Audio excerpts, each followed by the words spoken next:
All right. So, guys, welcome. I'm DJ Spectre. Below me in this window, this is Passer. He goes by Passer2300 on the interwebs. Check that brother out when and where you can. However, we're going to be broadcasting the ESL Skill Cup number 28, I believe. So it's split actually into two groups, the Bronze, Silver, Gold, and then the Platinum, Diamond. And we're going to be handling the Platinum, Diamond. As soon as I get the stream info for the Bronze, Silver, Gold, we will put that up in the Chizat. So anyway, while we're waiting for our first match here, why don't you go ahead and give the people, where is he? Hold on. Give the people your information, and I'm going to go ahead and find and get you into this group here. What's up, guys? It's Pastor Gaming here, aka GamerSteed, aka whatever it takes.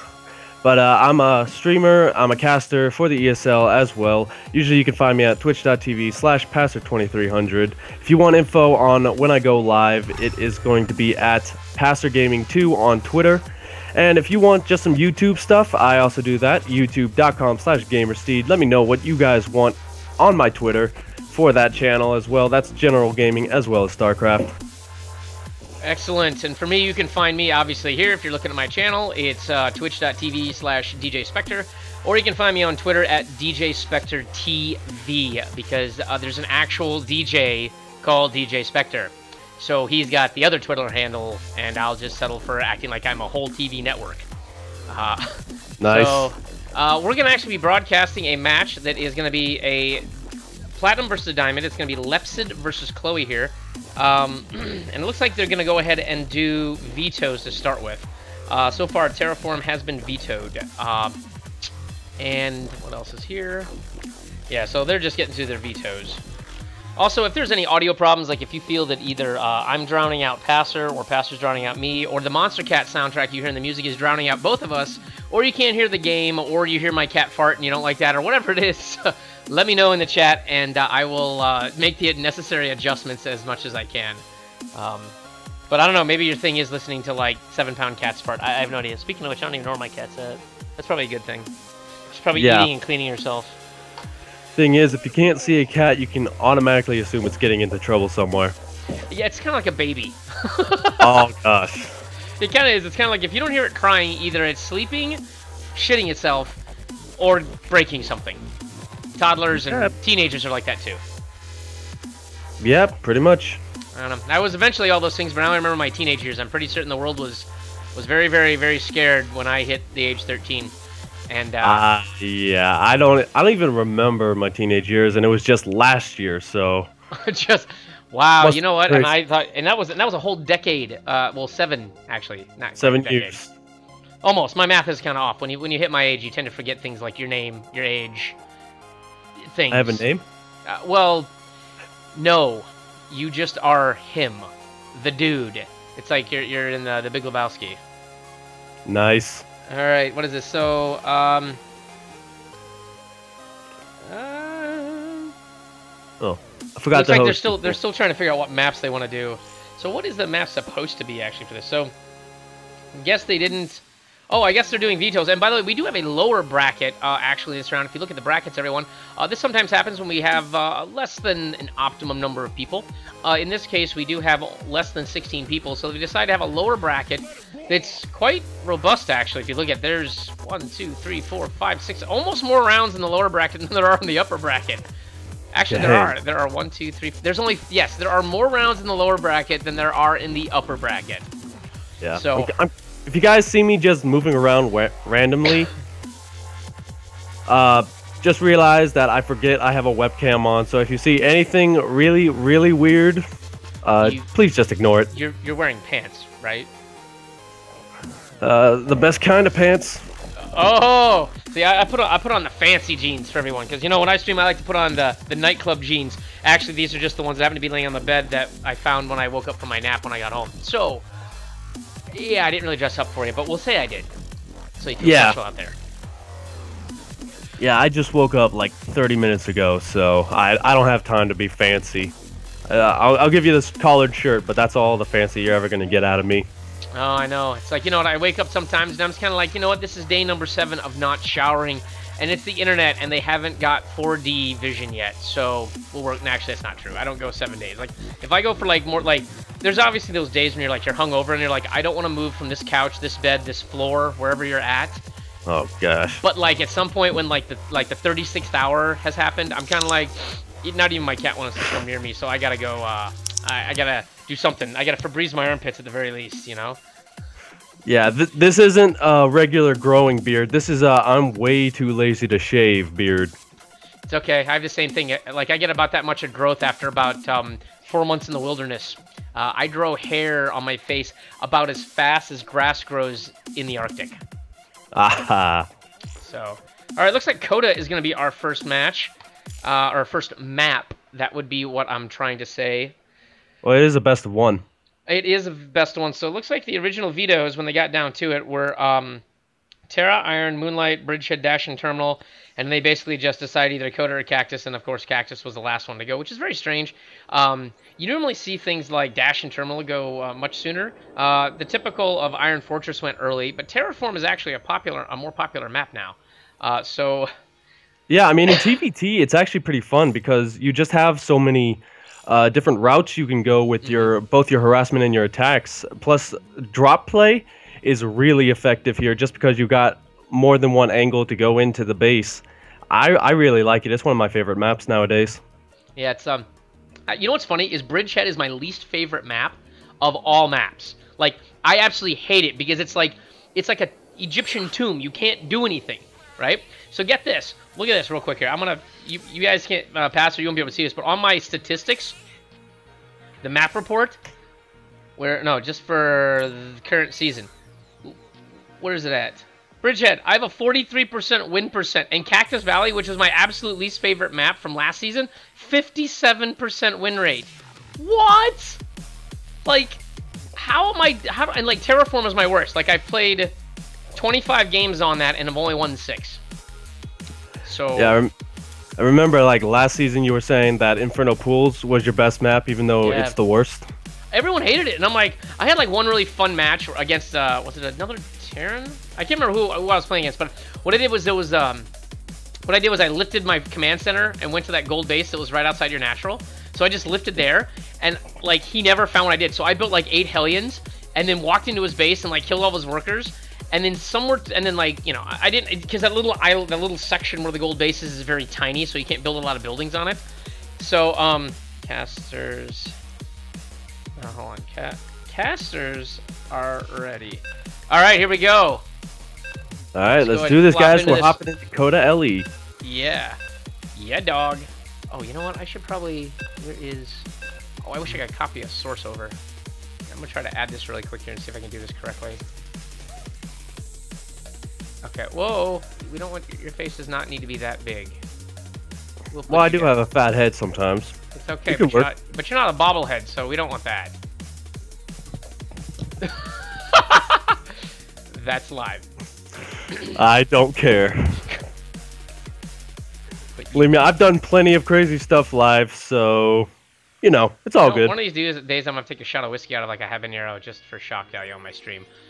Oh God. That is truth. Truth. All right, so we're gonna have to go ahead and kill the monster cat jams here. We'll pause it. All right, here we go. Starting off as the Green Terran, the guy who wanted his match casted in this best of one. It's the Green Terran. It's Lepsid. And on the other side of the map, we got the Crazy K. We got the Red Terran. It's gonna be Chloe. So you think Chloe's a girl? I don't assume anymore. That's probably good. You know what? Now the music is startlingly loud. So I'm going to turn down the in-game music a little because my ears are bleeding. Alright, so what do you want out of these players? Like, I mean, and I'm not saying like... like, we both know they're going to go either Hellions or... Reapers first. It doesn't matter, one of those two. But I mean, what do you want to see out of these players that would make it interesting for you? Since mirror matches are always kind of dull for everyone. Well, I mean, I kind of want to see a Reaper all in, but that's just me. Maybe from Lepsid, just because he's the one who always does crazy things in this. But other than that, I kind of want to see Mech versus Bio, just because of how many different ways it can go. Because either the meching player gets to that critical mass and steamrolls the bio player, or the bio player picks apart the mech player. But we'll have to see here. Chloe's just going standard, and Lepsid's following, so we'll have to see what both are going to do from here. Yeah, you know what though? The one thing to note is that Chloe actually got the the barracks out a little bit quicker. I didn't see if he sacrificed a worker to get that or not. It's very possible he did, because you can get either the refinery or the barracks out if you just delay one worker to do that. So the Reaper might actually hit Lepsid a little bit earlier, potentially. It depends on really if Lepsid goes Reaper also. But it looks like he's doing actually the Zerg tactic where you kind of harass that first worker. And I always think that's funny because Zerg always does that. They'll send that one worker over to try to like stop the SCV that's building the barracks. So Lepsid channeling his inner Zerg briefly. And as you see here, and I forgot to do the name banner, sorry guys, we do see actually Marines out of both of these guys. So no Reaper opening here. So very slightly different. I mean, not a huge difference, but no early aggression obviously out of either player. Yeah, I mean, the problem is, since Lepsid did send that guy out, he did sacrifice a bit of his early game economy here, so even though he got his factory out at the same time, he's not mining as well here. It's 380 to 540 in the income tab right now, so you can see that it's affecting him just that little bit. That could really hurt him in the later stages, but he is going to wall off here. That's a bit different. He's a bit worried about maybe Hellions, maybe just any kind of harassment. So he is going to wall off there, make sure that he is perfectly safe. Going to throw down his reactor. It's hard to tell what's going to go on from here just because this is the point where stuff starts to diverge. But we'll definitely have to see what's going on. Yeah, and FYI, I do have you like on the overlays so they can see it both like over the stat bar normally on the left-hand side of the screen or right-hand side of the screen. So just be aware that you still are live on camera, my friend. Oh, did I do something weird? No. I'm just letting you know because most people usually during tournaments don't have that. So I'm trying to just do something different. So we do see a 1-1-1. I'll keep my hands at you. Yay! We'll do jazz hands here. Here you go. Hey! Anyway, we do see a 1-1-1 out of Chloe. We see also a 1-1-1 out of Lepsid. So this is not a bad thing. I mean, like Terran is one of the races that you can get to basically not your tier 3 units, but you can get at least to your tier 3 capable buildings, and that's one of the keys here. Because if you look the way the Terran works, and this is for people who may not be as familiar with StarCraft, maybe you don't Terran. The thing is that each of these buildings has their own auxiliary. You've got the engineering bay that usually gives you the upgrades for your bio. We're getting to the barracks. You have your armory that flushes out your factory, and then you have either a tech lab or a fusion core to sort of complete the starport tech. And it looks like we're just gonna see a bio drop actually out of Lepsid. So this is gonna be the first aggression. And oh, actually mirror attacks. My God. These two things are gonna pass each other in the air. The early Hellions actually are going to give the advantage. So it looks like it's a duplicate build. It's going to be Marine drop with Hellion push from both people. The only difference is that Chloe happens to have one additional Hellbat. But it's going to be a drop in both bases. So this is going to be very funny. And it looks like Chloe's going to actually probably do an elevator with her Hellbats into the base. Ladies and gents, I think we got a base trade. No, never mind. The Viking is going to clean this up with the SCVs as well. But now Chloe's got everything. There is nothing in here. There is not enough army here in Lepsid's base to really do this. The Viking's going to be picked off slowly by the Marines. Unfortunately, he rallies his only living Marine to death. And it looks like, yeah, he just decides to go base trade. You know what? Chloe doesn't move his workers back to mine. So he actually has no income right now. Of course, Lepsid has no base right now. Yeah, it looks like Chloe's going to take this. It's a bit early to tell, but Lepsid is going to try and come back here and defend this. That one tank against... Oh my gosh, that was his one lifeline here. If that would have survived, he would have gone on, but no, he's going to drop down to the loser's bracket for now. Oh, wow. That was really quick. You're right. When you do that rally stuff, that's the tough part. When you end up rallying instead of go back to the screen here. Sorry, because of the Skype call, oh no, my client actually just completely died. I'm glad I did it after the match was done. Woo, that was close. All right, I got to relaunch StarCraft, peoples. In the meantime, I'm going to continue to chat. I want you to give what you think the tipping point of that match was, Lepsid. Or sorry, not Lepsid. Sorry, Passer.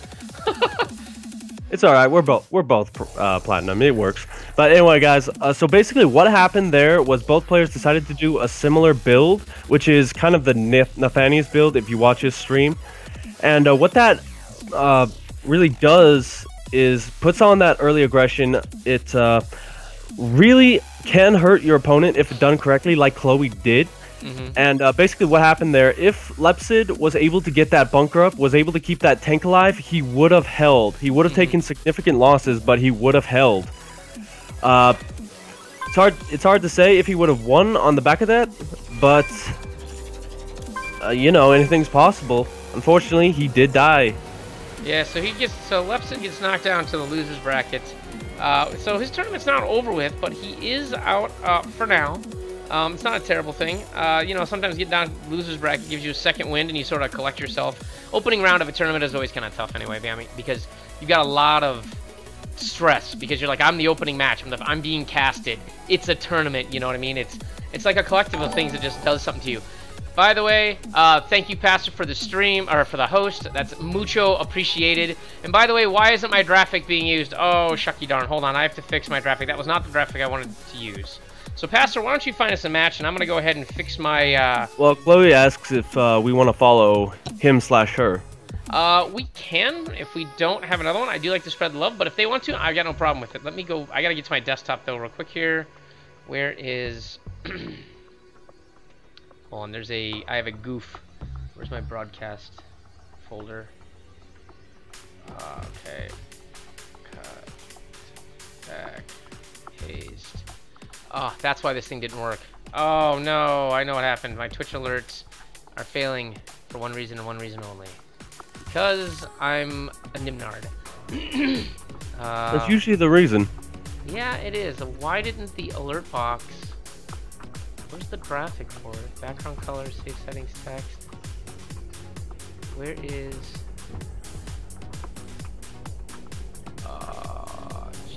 dashboard? Oh, I am going to turn the music off real quick here in the game. But where's the alert box? Come on, how do I do this? Alright, so it looks like Samus and Flood have already started, so Chloe's the only match we have right now. Alright, so we'll go ahead and get us into that, and I will try to figure out why my graphic didn't work. Oh, there we go. It's back now. Okay. My graphic is now back. That's good. I'm going to send myself a test. Oh, maybe I don't have it for the... Oh, you know what? I'm an idiot. I don't have... Yeah, we're going to pretend like... Let's see here. Browse the gallery. Where's my... Cancel. Alright, we'll accept that. I know the issue. I know what happened. My graphic was in the right place, but... Drag and drop to upload to the gallery. Alright, so I need this. And then where's that picture? Come on. Why is it loading 30 megabytes? That can't be right. I don't want that. Sorry, guys. I'm attempting to fix a problem I have. Open. Why is this? Oh, that's a sound. I want images. Oh, I'm an idiot. I can delete that, right? I think so. I don't know. Like I said, I didn't do it. Okay, there we go. Images. Let's do this correctly, says DJ Spectre.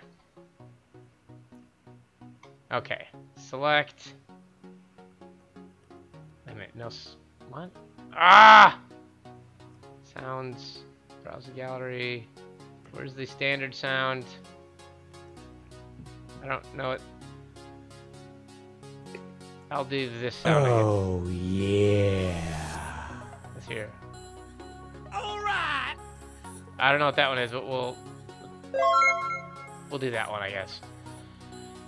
Ah, so they're still doing vetoes. And yeah, I don't know. That was really, really nuts. That they did mirror builds, and what it really came down to is Chloe's defense on that is what happened. Yeah, I mean, if he didn't hold that, we would be seeing a whole different game here. Maybe with Lepsid in this round, but you know, StarCraft is those games of 2 seconds. But if Lepsid would have turned around, he would have held that too. So Yeah, You because I know, don't think just there was small enough in there. I mistakes. mean, he lost a lot of workers, so he should have just basically focused them on the repairing the tank.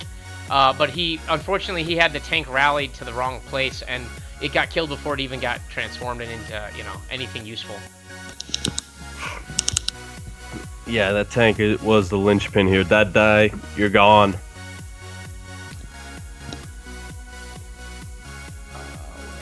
Upload an image.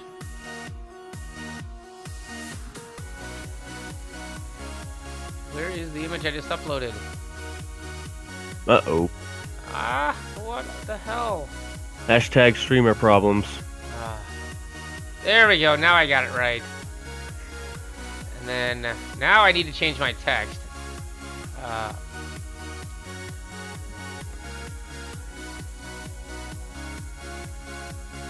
There we go. I think now hosting.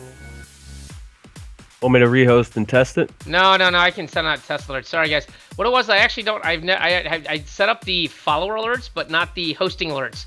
So I'm actually trying to set that up now. So I'm sorry if I seem a little distracted. Oh,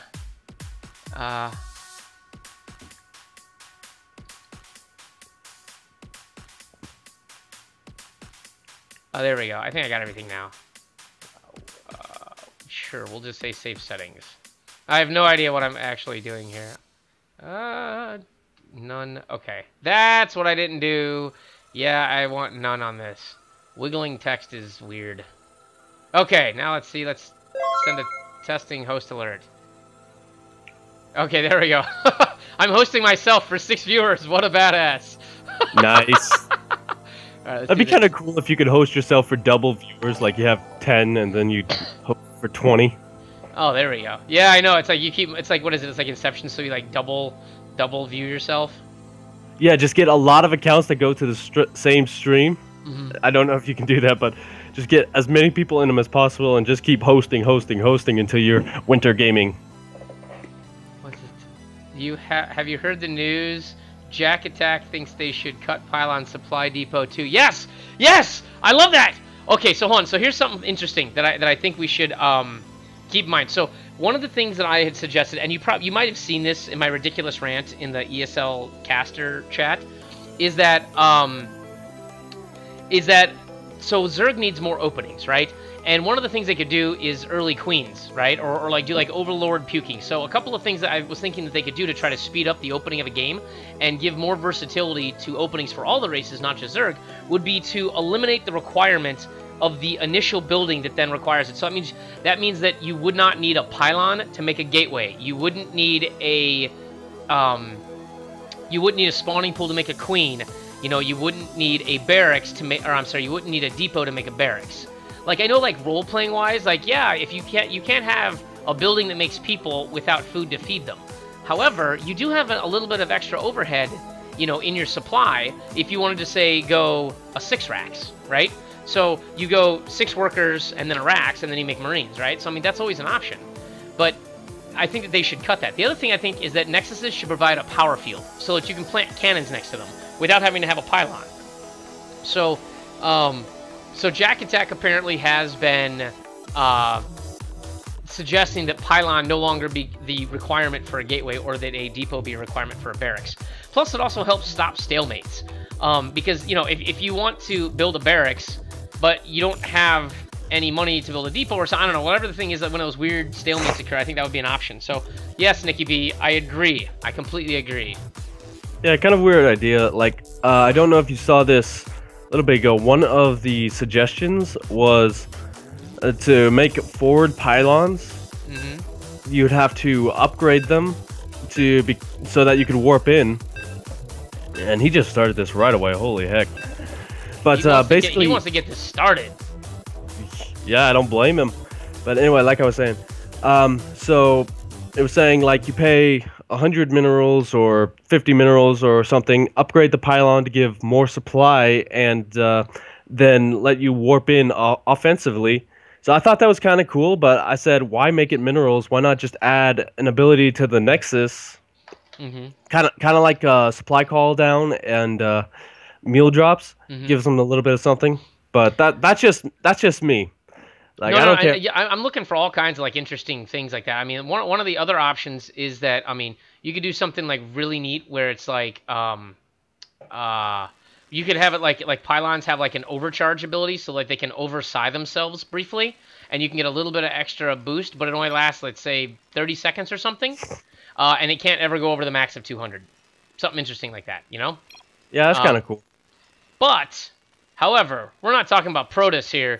We're talking about a TVZ. And in the upper left-hand corner, we've got our green Terran, who currently won his last match and is ready to go.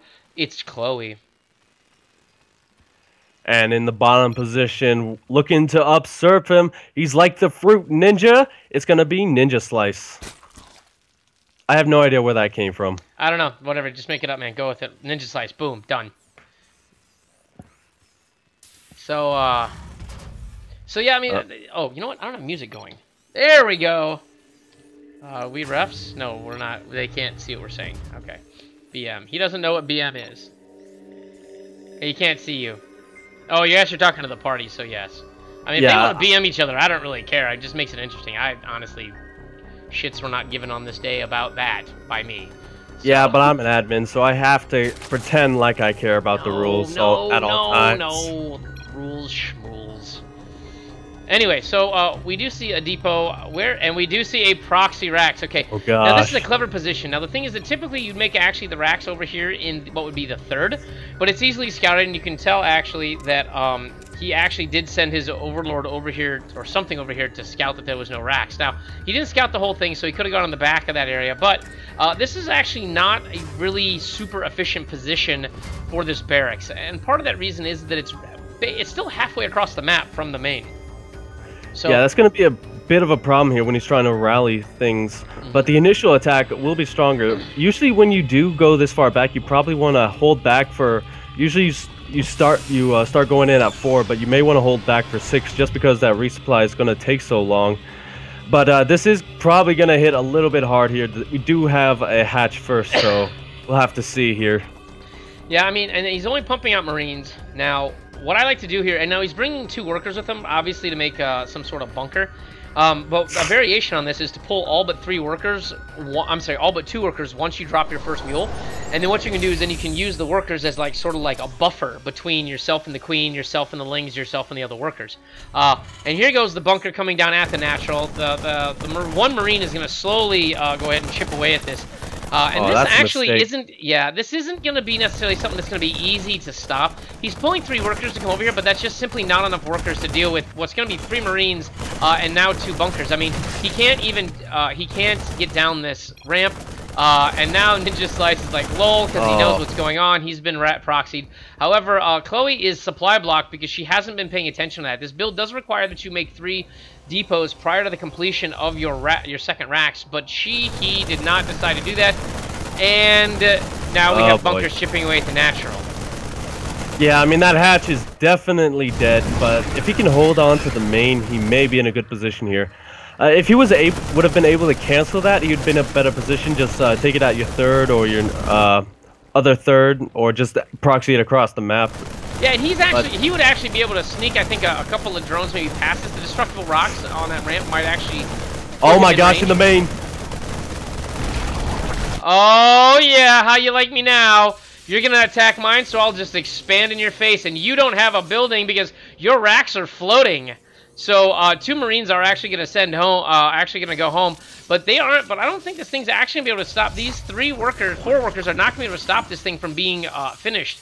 So it's gonna be very low on health. It's gonna be right around 370 health, but it will complete because basically the workers are only doing about as much damage as this thing is generating in health as it's constructed. Yeah, plus we're going to have at least 2 Zerglings pop out. That doesn't sound as bad, but when coupled with the roaches that are going to come behind it and all the stuff that he has in his own main base, this is going to be a very hard hold. Yeah, he gets supply block briefly, but does he have another Overlord on the way? No, he doesn't, but he won't be able to make those roaches like he wants to right when they pop, and he doesn't have a queen either, so he's limited to only 3 larvae per, 90 seconds or something? He cancels the drone, he cancels it. What he needs to do is he needs to turn that back into another building very quickly here so these Marines don't totally get it. Like, go in. Oh, he's going to lose the drone. It's got down to 1 health. Oh! A good pickup by Chloe. It's going to stop the proxy hatches, but we do still have these bunker here preventing all these Zerglings from running through. They could run past, but not without losses. Just waiting for that metabolic boost to pop in, and the first roach is on the way. Yeah, he really needs more larvae. He's got the larva inject going, but he needs more roaches to punch through this. I mean, there's a bunker. He doesn't have any tech, but Chloe's deciding to double expand here. And this leaves him very, very vulnerable because he doesn't have any units that really damage armored. So he can run up this ramp with the roaches first and start picking away at the Marines. Meanwhile, the Zerglings can pick off one of the bunkers, or I'm sorry, one of the depots, or the bunker itself. And if he researches ventral sacs, then he doesn't have a lair yet. But if he has a lair, then he can research ventral sacs and actually do a very slow drop in the back for added pressure. Yeah, I kind of want to see Banelings here. That's really the follow-up to Turax here. You just make a bunch of Banelings, you burst down the front, and you kill the Terran. That's usually what I do, but... Yeah, and the Banelings, you're right, would be highly effective because it could take out all 3 of these depots, and taking out these depots, even with this extra command center here, is going to cripple him for making units. I mean, Chloe's got, like, no gas. Seriously, well, I mean, not no gas, but no gas-produced units. And finally, it looks like he's going... Well, he's on the patrol command. Have you seen this? Like the world's longest patrol command. It's literally from his own natural over to the natural of Chloe. That is insane. Dang. Yeah. He's throwing down some spore crawlers in his main base, but unfortunately, I think he may have let Chloe just have way too much time. The siege tank production can start whenever he does start getting the gas for it. And there's plenty of SCVs here. Without that Baneling nest, which is just now going down, I don't think he can break this. No, but Chloe also can't really leave the base either because he doesn't have the composition to be able to do anything with this. Like, he's got 2 Marauders and 6 Marines. Maybe he's got more than 6 Marines. But the point is, though, he doesn't have enough to deal with this roach. I mean, there's 8 roaches here, and 8 roaches can easily handle, 2 Marauders and a handful of Marines. So, there is more than enough units here. The army value is very heavily in Ninja Slice's favor. So he's actually recovered quite well. He's going to have the Baneling nest finished, and I bet you he morphs all these into Banelings, and there we have 4 Banelings coming in. So the siege tank, however, now negates all of this. So if he moves up this ramp, and he sees the Baneling, so he sends the Zerglings out to try to do it. And there's the tank laying into this. So without some Mutalisks, this is going to be very, very difficult for him to do it. Now he could do a Baneling spread to get them up the ramp, but he opts just simply to pull back and play it safe. Yeah, I mean, any amount of damage he would be able to do here would have to be pretty big, just because you do have 3 mule production here. You have really oversaturated main. That's actually going to hurt his income quite badly. Well, because he keeps making workers. I mean, he's making workers out of 3 bases, and he doesn't even have a natural yet. I mean, he has 3 command centers without a starport, no less. I mean, if you look at Chloe, easily could afford a starport, could put 1 more person in the gas. We're just not seeing that sort of production out of Chloe. I mean, he's just not being aggressive. He's worried that, okay, fine, my 2 racks worked. But did it? It didn't really do anything. Like, it prevented an expansion that now has been retaken. Yeah, there we go. Hang on, I had to fix something there. All right. But yeah, that tank is in range here, so even if these roaches try and go in, yeah, this is pretty much a fortress here, and he is just now getting that fully saturated second base, so he's starting. So Chloe is taking the lead here. We do have the lair coming down now, but it may be too little, too late. Yeah, but you know what though? I mean, if you think about it, I mean, look at the oversaturation on the natural and the perfect saturation on the main. Chloe still hasn't moved out and taken the 3rd base. There are 3 hatches here, so technically, I mean, the larva production is on par, but the income is not for Ninja Slice. However, once that layer finishes, Spire comes down, there's no turrets, there's not even an eBay anywhere in this base to be found. So, I mean, if Ninja Slice does manage to get out Mutas, then he's got a very... There are 3? I don't know what that means. I think he wants to redo it. No. Oh no, boy. It's a single elimination. I believe that the lower bracket is single elimination. Is it not? Let me look. Well, it is double elimination just because that bracket is down there, but But I don't think this is a best of 3 in this round. I believe the round of... It is. Oh, it is? Okay. At least I think so. I'll take your word for it, Meng. I'll never take my word for anything. Well, now we do see a starport with a reactor here. So, I mean, Chloe is now finally getting the tech structures up. The Spire, as I indicated, is now up and running, and this is actually going to be a very good composition against what we're seeing here. With the Roaches, Banelings, and Lings, and only a single tank, like Ninja Slice could take this engagement if needed. The Mutalist would sneak in the back, basically snipe the tank. Once the tank is done, then this force is basically toast. Yeah, but he's not even thinking about that right now. He's got that Nidus network.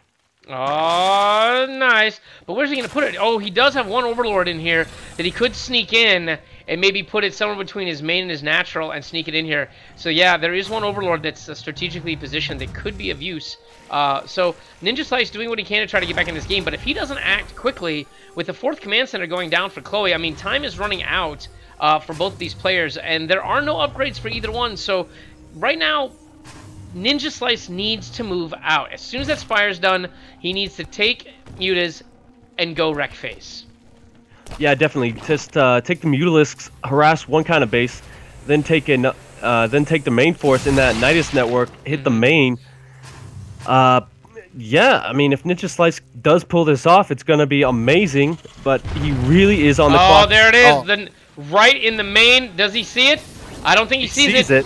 Oh, no, he's moving out. He doesn't see it. He has no idea there's a Nidus Swarm. He just moved his entire army out of his main. Everything's rallying. The Nidus Swarm is going to finish, and here it comes. The flood of everything. Banelings, Zerglings, Roaches. Oh, my God, and the pain is real, bro. Oh, my gosh, but he really does need to keep those Banelings alive. They're one of the big parts of this push. Oh, boy. He gets a good hit. I mean, unfortunately, he needs to focus down that tank, because that tank is going to do it. He just A-moves everything in there, and unfortunately, while he managed to take out all of the, sorry, he took out the tank, there's just simply too much bio, because it all came back from the 3rd.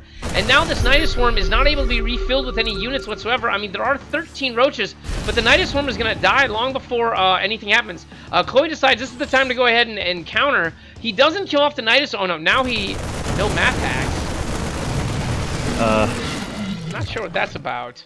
No, there's definitely no map hacks. He let that thing finish, but I don't know if you saw this, but I cringed so hard because those Banelings were getting really, really close to that really clumped up units in the... No, at the tower. At the tower? Everyone scans the tower. Yeah. Whatever, I don't know what he's talking about. I think he's crazy. Whatever, but the thing is that now we're looking at a thing where we look at the army value, and now Chloe, with full 3 base economy, will always beat 2.5 base Zerg economy. There are simply too many. There are just simply not enough Roaches. There are no upgrades going down. There just really isn't anything. It's 110 to 60. This push is probably going to be the GG push. Yeah, this is. There is nothing really that he can do to sort of to do here to handle this at all. Well, I mean, if the Baneling, if Chloe doesn't, does he have centrifugal hooks? Yeah, he does. Oh, he does. Okay, so he at least has Baneling speed, so let's hope, but he doesn't have any... Oh, no. Oh, no. And the Roaches move in. Oh, no. It takes out all the Banelings, and unfortunately, there's a nice spread there with the Marines.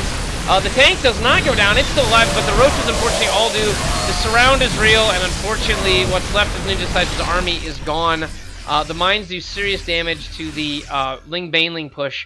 But Chloe just is not moving in for the kill. I mean, he needs to know that there's something happening. But the lack of creep spread from Ninja Slice, basically the 1A movement and these few Zerglings, this isn't going to be enough.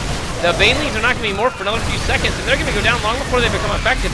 I mean, they might be able to roll into it and do some damage, so they do get good hits with the Banelings. I mean, he finally does connect with a couple of them, but there is a small Marine spread, and it's just enough to keep Chloe alive here. And there is no more units than GG's called by Ninja Slice. Yeah, I mean, like I said, Ninja Slice was just on the clock. You had Chloe getting those upgrades, which made the Banelings a lot less effective. That even if that push would have been destroyed, you still have the follow-up push. The production was just too good. Yeah, I don't really know what to say about that game, but dang it, my game crashed again. What is going on with my SC2 client, peeps? At least it's not my stream crashing. That's a positive thing. So, hold on. I'm going to go ahead and jump back in. Alright, Ninja Slice wants to see the replay before they continue. Ninja Slice can go ahead and do it. I just think that Chloe was just more aware of where the army was. I mean, Chloe didn't feel like a strong player in that. I mean, there was 0 creep spread. You know, he was already on the back foot because he lost his natural. Oh, boy. Like, there was just so many things that went wrong with that battle for him that I feel for him, but still. Yeah, Ninja Slice is kind of thinking there's a hack going on here. Uh-oh. Well, then, I'm not sure there is, but I mean, we'll let him watch the replay and we'll see what happens. All right, let's see here.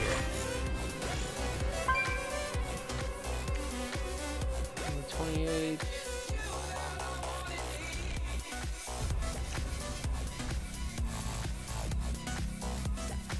Start back to.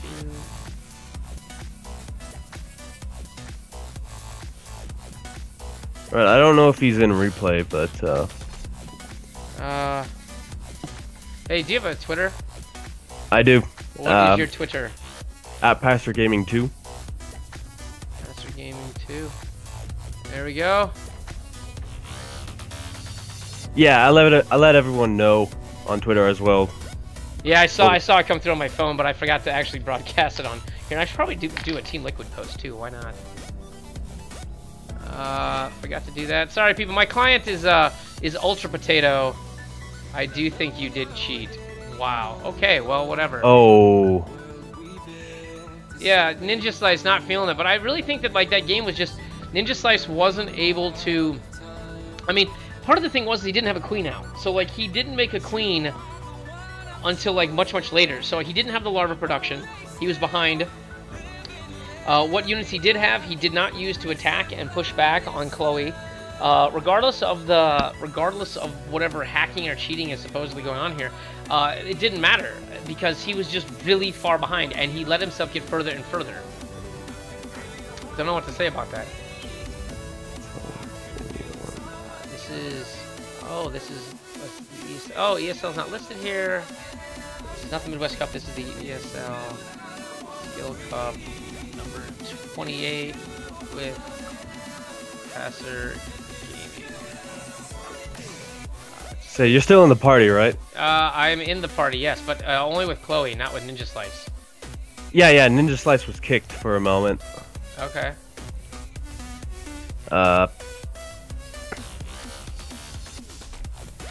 Yeah. All right. So in the meantime, I'm gonna go ahead and go around the horn here and see what the rest of the bracket looks like. Let's go ahead and check this out. So in the upper bracket, it looks like we've got Tearing It Up and Frosty duking it out in the quarterfinals in the upper bracket. Rush and Workhorse are currently going at it, and Seamus and Flood. We just saw Chloe and Ninja Slice. It looks like Ninja Slice wants to watch the replay, so he did. In the lower bracket, we have the Mexican player SC2. What is it? That's SC2 Cañero. Lepsid's also waiting for his opponent. His opponent will be determined, I think, soon. And Zama is also waiting for an opponent, as well as Ex-Emperor. So it looks like somehow Lepsid, Zama, and SC2 Cañero got advanced to the lower bracket round of 8 through some crazy bracket wizardry. But yeah, don't worry about that. I know what it does, but it's not important. Well, we got time, so why don't you explain it? Alright, so basically, like, the way the brackets are set up, you'll drop down to the loser's bracket round of 8A, but there's not enough people. Ooh, apparently I just said, hey, Cortana, for some reason. He's crazy. But, yeah, so we have to manually put them in the round of 8B, so that the people from the quarterfinals go down to be their opponents. Oh, okay. So effectively, everyone in that round got a bye, basically, just due to the fact that there wasn't a full first bracket. They're both the round of 8, so you know. I do. All right. let's give while we're also waiting, by the way, I'm DJ Spectre. Below me in the camera, that is Passer 2300. He goes by Passer Gaming 2 on Twitter if you want to follow him. I go by DJ Spectre TV on Twitter if you'd like to give me a shout out there. Also, go ahead and if you'd like, go ahead and give Passer a follow on his Twitch channel, which is Passer 2300. That's 2300 at the end of his name. Currently he actually is hosting me, so you will see our faces together again.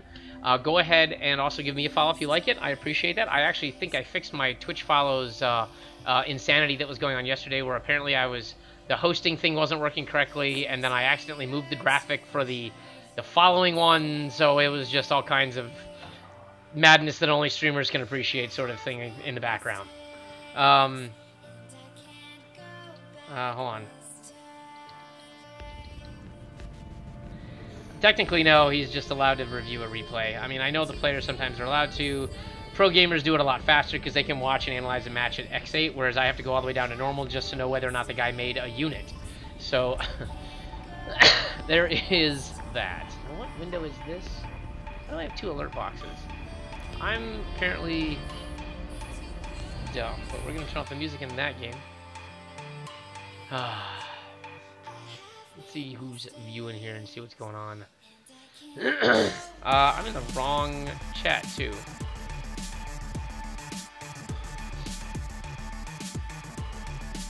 Yeah, so sorry about this, guys. It's going to take a moment here.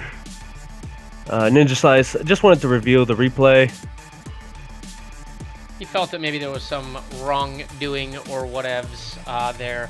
If you missed the match, I think what it came down to is that there was a 2 racks proxy that led to 2 bunkers being in the natural of Ninja Slice, and it took down his hatchery.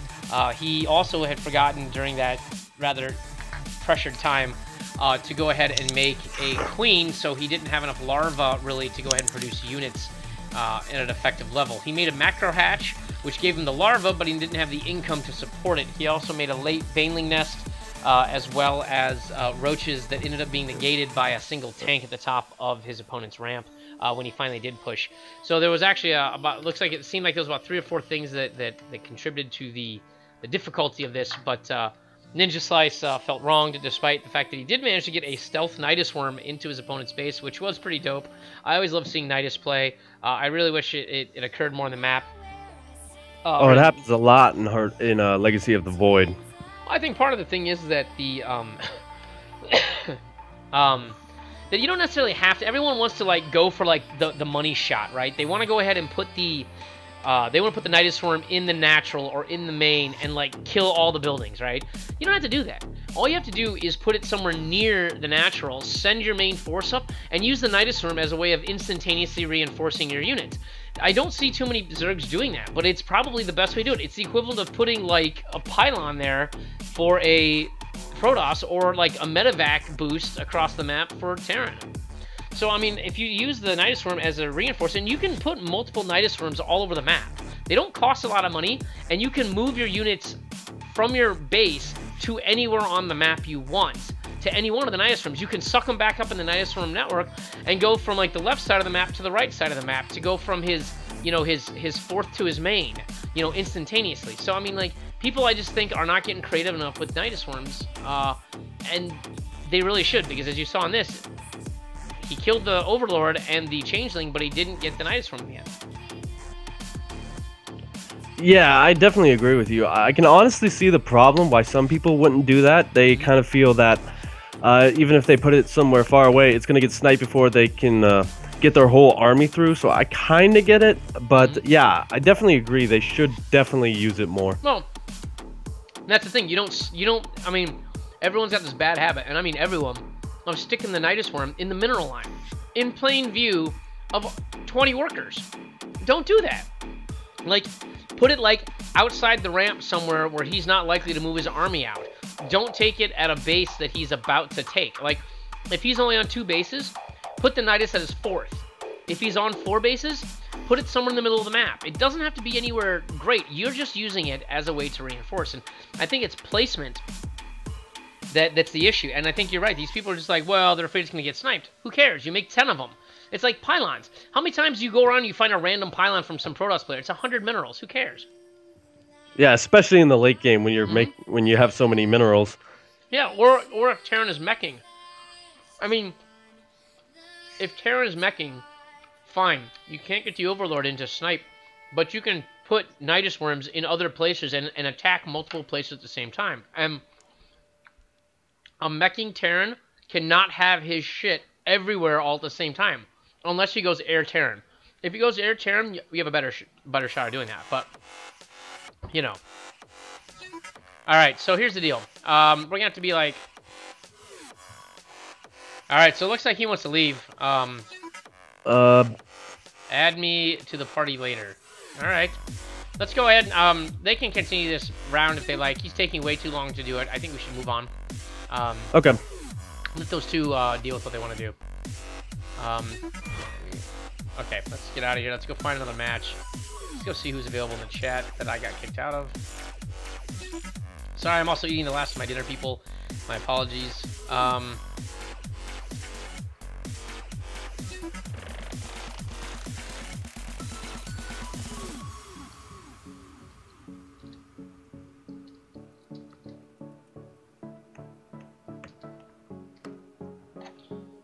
Alright, so hopefully get a match here.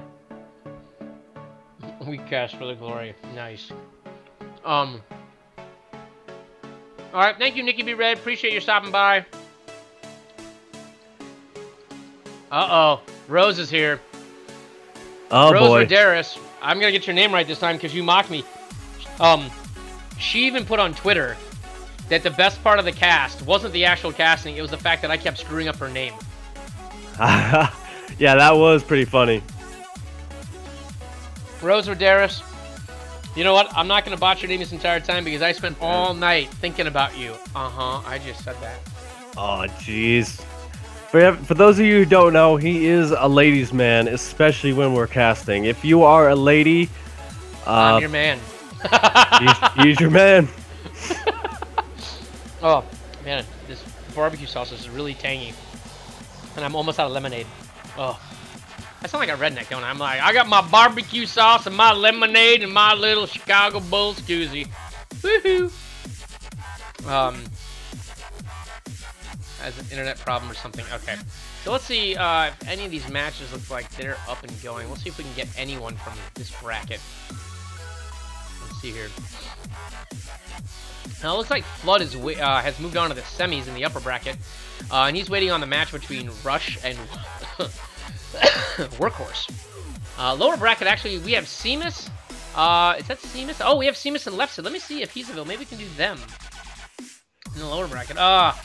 Looks like Seamus and Lefsid might have already started their match. It looks like, because I don't see either one of them in the chat. Nar, I do not see either one of them in the chat. And it looks like SC2 Kenyero and Zama are both waiting for those. They're losers to show up. Let's see here. I don't see Chloe. Ninja Slice is now back, but Chloe is not in the group chat, unfortunately. Flood. Looks like Flood went on.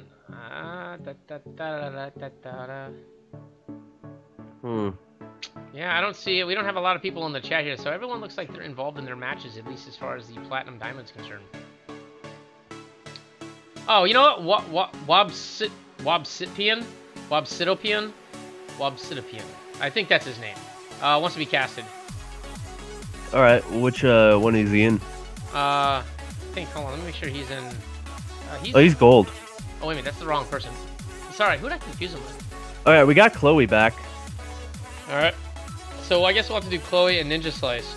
Yeah, you're the party leader. Let me go ahead. I just suggested him. Oh, you did? Invite. Why did I not? Oh, there it is. Invite. Here, I'll make you the party leader because I'm party-tarded. You are party leader. You just suggested someone to yourself. Did I? Yeah, you did. Alright, we got Ninja Slice back.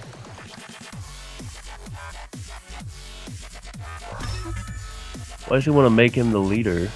I'm not sure what the next map is. I forgot vetoes because my client keeps crashing. What is this? Oh, wait a minute. Actually, we're being asked to cast Flood. Hang on a second here. A Scarecrow actually asked us to cast Flood. Oh. Hold on. Party leader wants to watch a replay. No, I don't want to watch a replay. Hang on. We may have new orders then. Yes, we do. That's very possible. Flood is actually... Does Flood have an opponent? He was bidding on Rush versus Workhorse. Canadian versus American. He says he's busy. Not yet.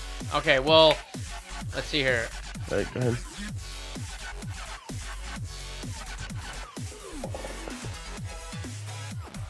I guess he doesn't have his opponent. No, he doesn't. Never mind. Cast him later. Okay, so what we'll do is we'll do one more match. We'll check for Flood, and then if we do, we will cut over to his match and cast him then. Yeah. What I'll do is let me chat with him real quick here. We'll tell him we're gonna go.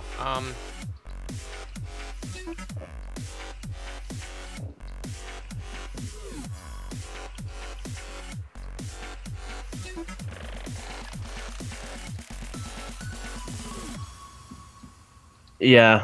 Yeah. Total redneck read, DJ. That's what Rose is saying. Oh yeah, of course I'm a total redneck. I mean, the only thing worse is I need some chaw in my bottom lip here and like have a bulldog or something. Like for real. Where is my? I don't even know where my chat window is. Where the hell is my chat? There's my chat window. Yeah, these guys are going at it. Holy heck.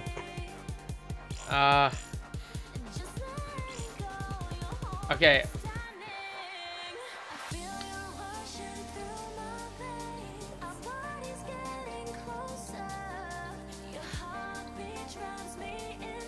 I'm ending that bullshit right now.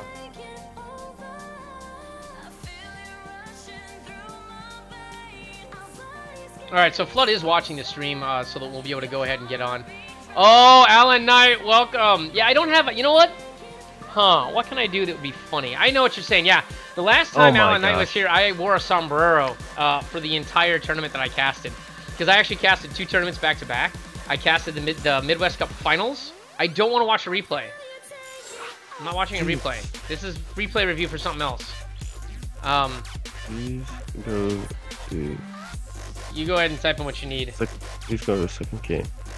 You tell them you're also an ESL admin. That might help too, as opposed to 2 casters bullying. Have to play for you. All right, I'm just gonna let Scare know.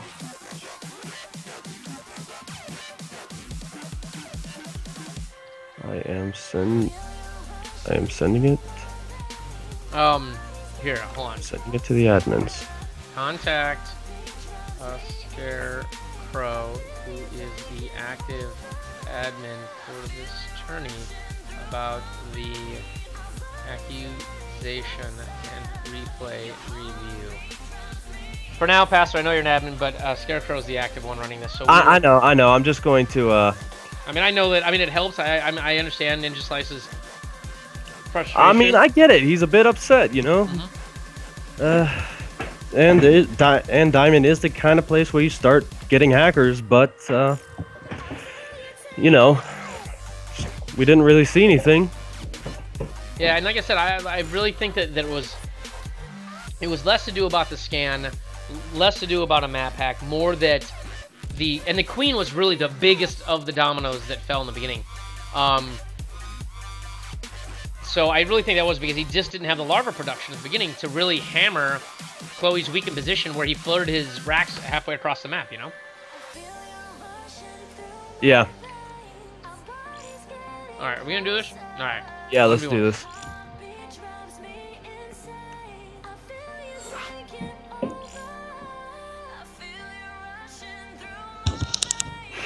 Alright. So this is game 2, guys. We had a very, I would have to say, one-sided victory in game 1, where Chloe took a convincing lead after a 2-racks proxy that ended the natural base. Here we go. Caster's ready. That's a good time to end Monster Cat. All right. All right, he's making us ref just in case. All right, fair enough.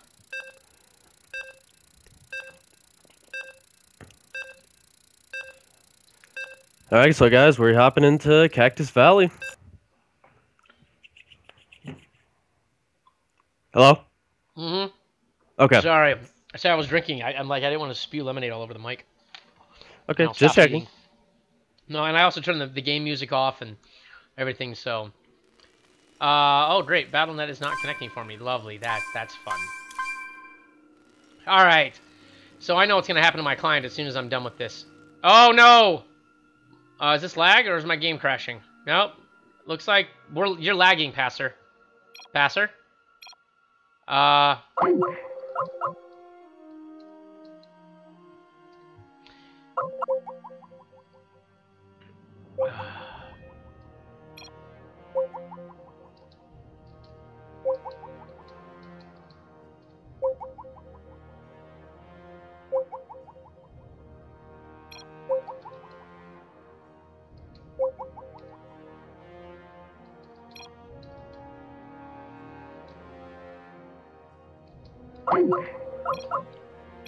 I don't know. Yeah, it looks like he's gone. Yeah, sorry about that noise. That's just the call trying to get Passer back, but he's gone.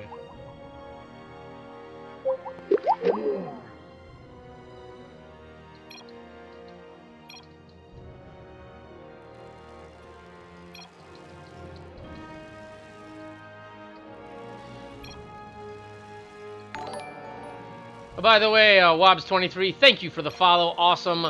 You've joined DJ's crew like a boss. Okay. Game paused.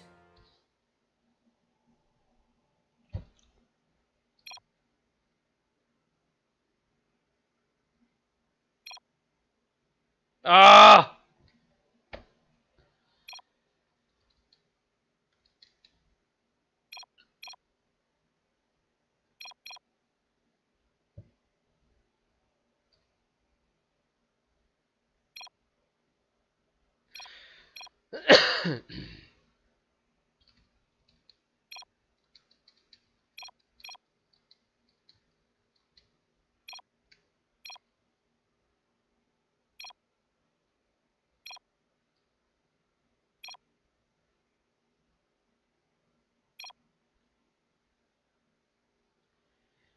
Ah. All right, guys, you need... All right, this is not happening on the stream, so you guys can decide whatever the hell you want to do. I am leaving. We'll come back to that. We'll come back to that little kitty fest and drama thing later. Anyway, so that match went terribly. Apparently, our other caster dropped out. Those two, they wanted to go ahead and let's see here. Oh, why can I not select? Did my game crash again? Ah. Nope. StarCraft crashed again. Yeah, sorry, X. I don't know what happened. I've been having these issues all night. And then Passer's, I think PC died entirely. My co-caster. So anyway, what we decided to do is the two players were arguing. I decided I did not want that to go ahead and continue. So I quit out, which would force them both to basically quit out or not be casted.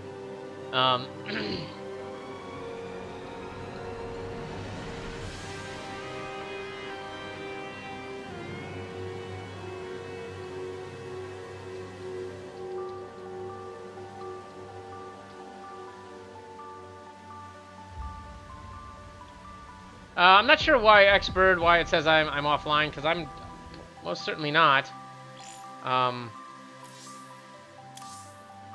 But I am here now, but that is how this sort of goes. So we're going to go ahead and pop back into the chat. There we go. Now we're back in.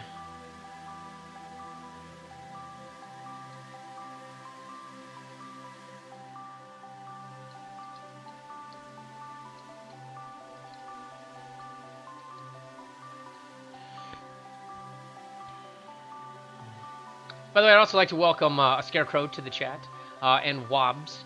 You know, thank you very much. Thank you, Wobbs, for the follow. And Scarecrow is one of the ESL admins, so I'll give him some love as well. What's going on here?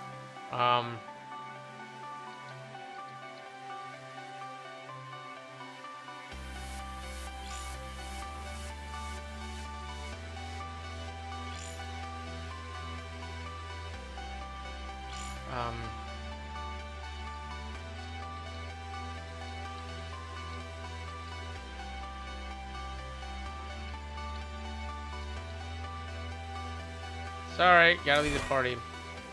Bye, guys. So what we'll do is I will invite Flood, invite to party, and then where is the other guy? He said he's workforce.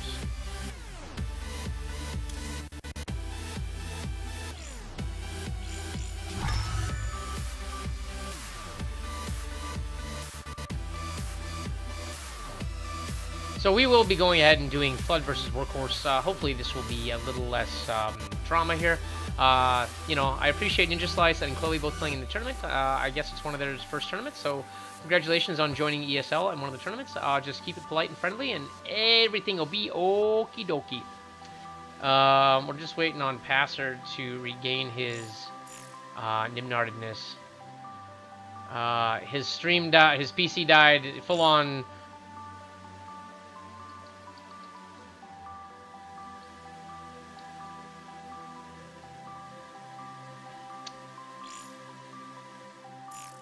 We'll see if Passer has rejoined the party. He has not. But when you come back from like a full-on PC crash, I mean, I'm sure you guys have all had that. It's like everything dies, and you gotta like open like 50 windows and like sign into like 30 places. It's a lot of typing, and then you're like trying to figure out what happened. Can you fix it? Can you prevent it from happening? Like, there's always a little bit of troubleshooting involved, and in the middle of a cast, it's like that's what it feels like. So. By the way, I could do that sound effect all day long. My cat's looking at me like I'm losing my... Never mind. Anyway, thank you guys for joining. This is the ESL Skill Cup number 28. This is currently the Platinum and Diamond tournament. So that's how we're rolling today. There is also a Bronze, Silver, and Gold tournament. So for those of you guys who are not Platinum or Diamond, you guys can still join in the fun. We really encourage it. It gets you guys some tournament experience. It gets you over some of the initial nerves of being in a tournament. It gets you over some of the nerves of being casted. Allows you to sort of focus in on your actual gameplay, improving your gameplay. You also can get a chance to play against better players, and you know, you can review and save those replays. Or, I'm sorry, save and then review those replays later on to see maybe you can improve it. In a tournament, I was a Silver Leaguer, and I got paired against a Grandmaster at one point, and he was also a Terran, as I was, and so I was able to pick apart the things he did, and it vastly improved my economic play. I still lose, but the thing is that I still have like an insane economy, which is something I needed to work on, and I learned a lot of that from playing and losing against that Grandmaster. So...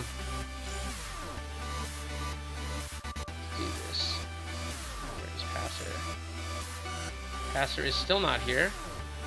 I want to see if he is in... I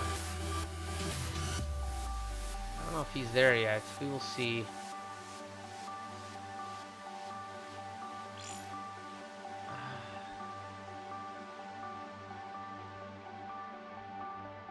So we are doing, as you can tell, like down in this corner right here, they're just doing... Looks like so far Iron Fortress, Bridgehead, Cactus, and Moonlight has been vetoed, which leaves, I think, Coda, Terraform, and Dash and Terminal as the 3 remaining maps.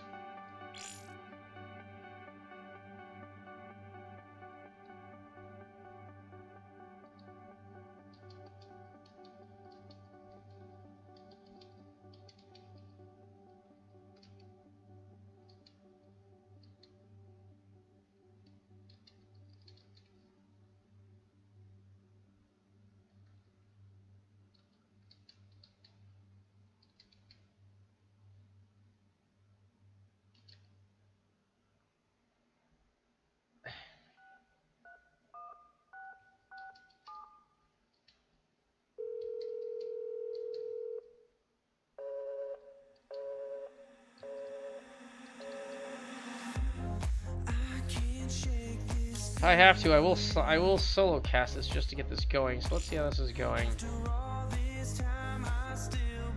In the meantime, we're gonna dance.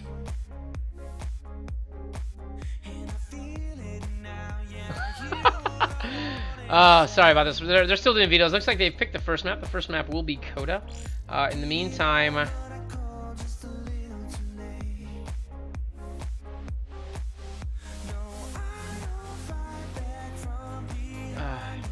as the drama continues in the chat, we'll just skip all that. I do like Passer's Twitter channel though. So here we're gonna do, where's this at?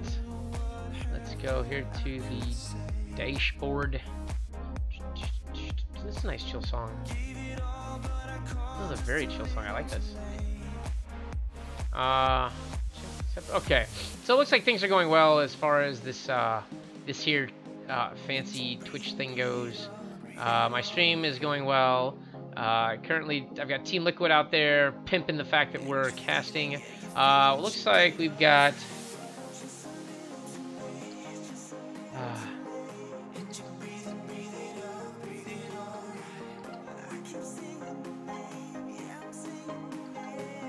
hoping Passer returns here soon, but I don't see him. So I will solo cast this if necessary, just to keep the tournament moving, because I don't want to hold it up. Alright.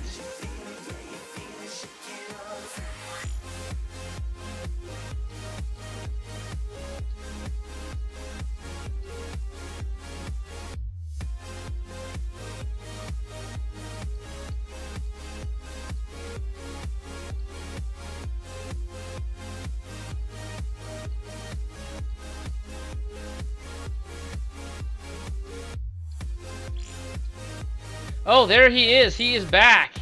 All right, so let's get him in here. Where is Passer? He's here. So let's just invite to party. Let's get him back on Skype here. See if we can get him back on Skype. Hello?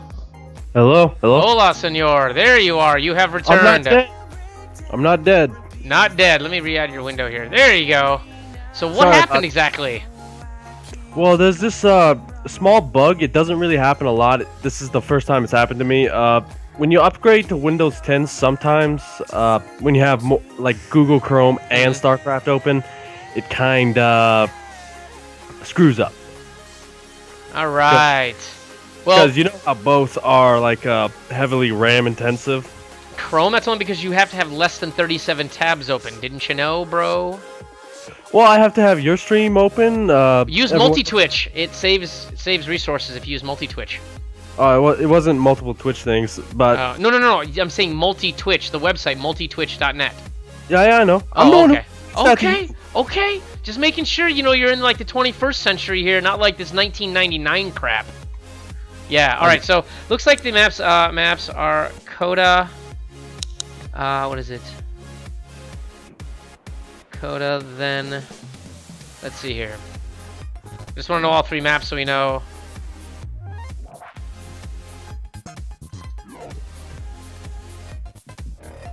Did they decide the other two maps?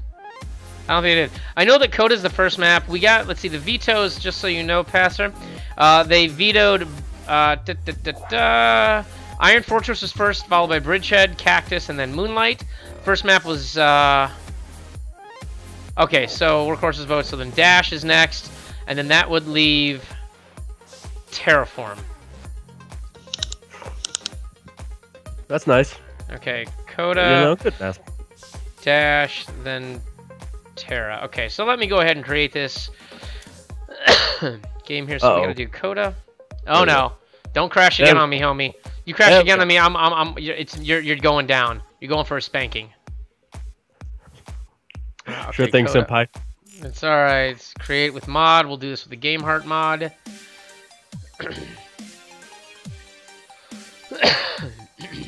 Alright.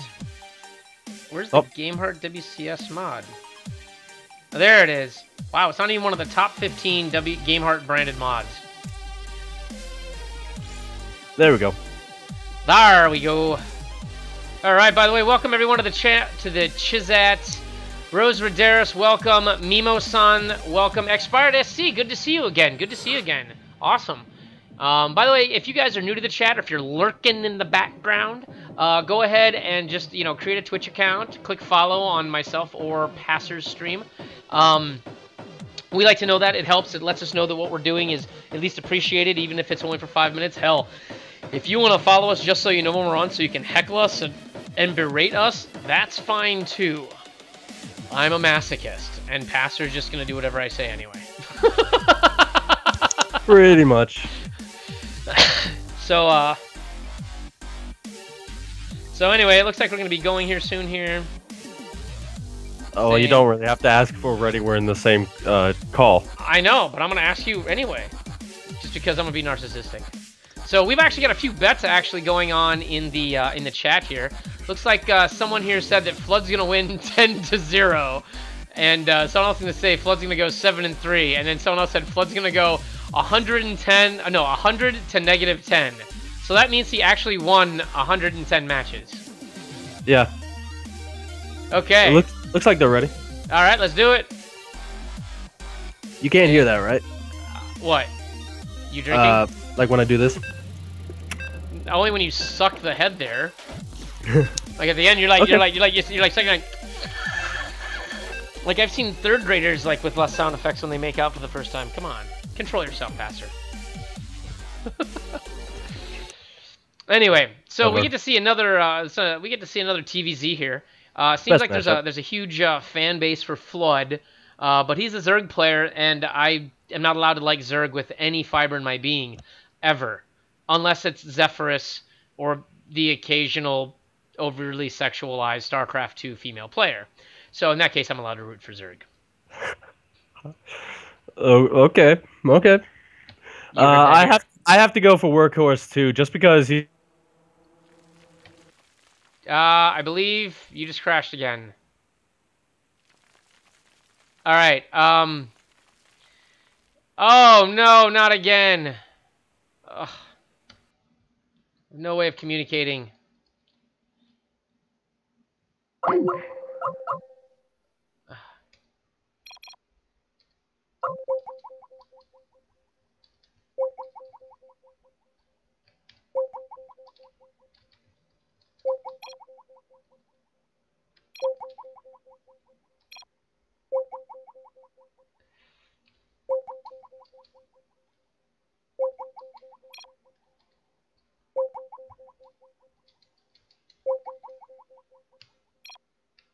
Number win 8.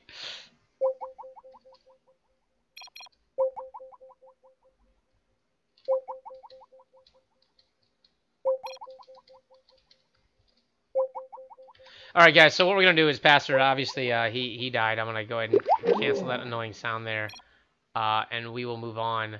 So in the Zerg player in the lower right-hand corner, he currently has a very large fan club in my chat. So right now, it's the pink Zerg. It's Flood.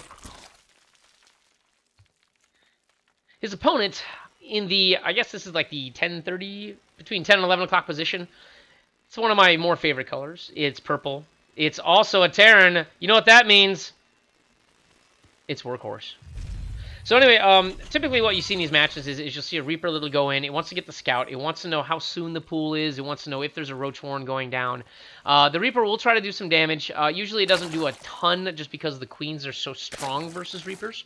But that's probably what we're going to go ahead and actually see out of here. I really like that opening versus Zerg. I personally follow it up with Hellions, simply so that you can have a Reaper, a couple Hellions, and then you can snowball that into a pretty decent attack versus Workers, and it's pretty powerful against the few amount of Lings that usually are on the map about that time.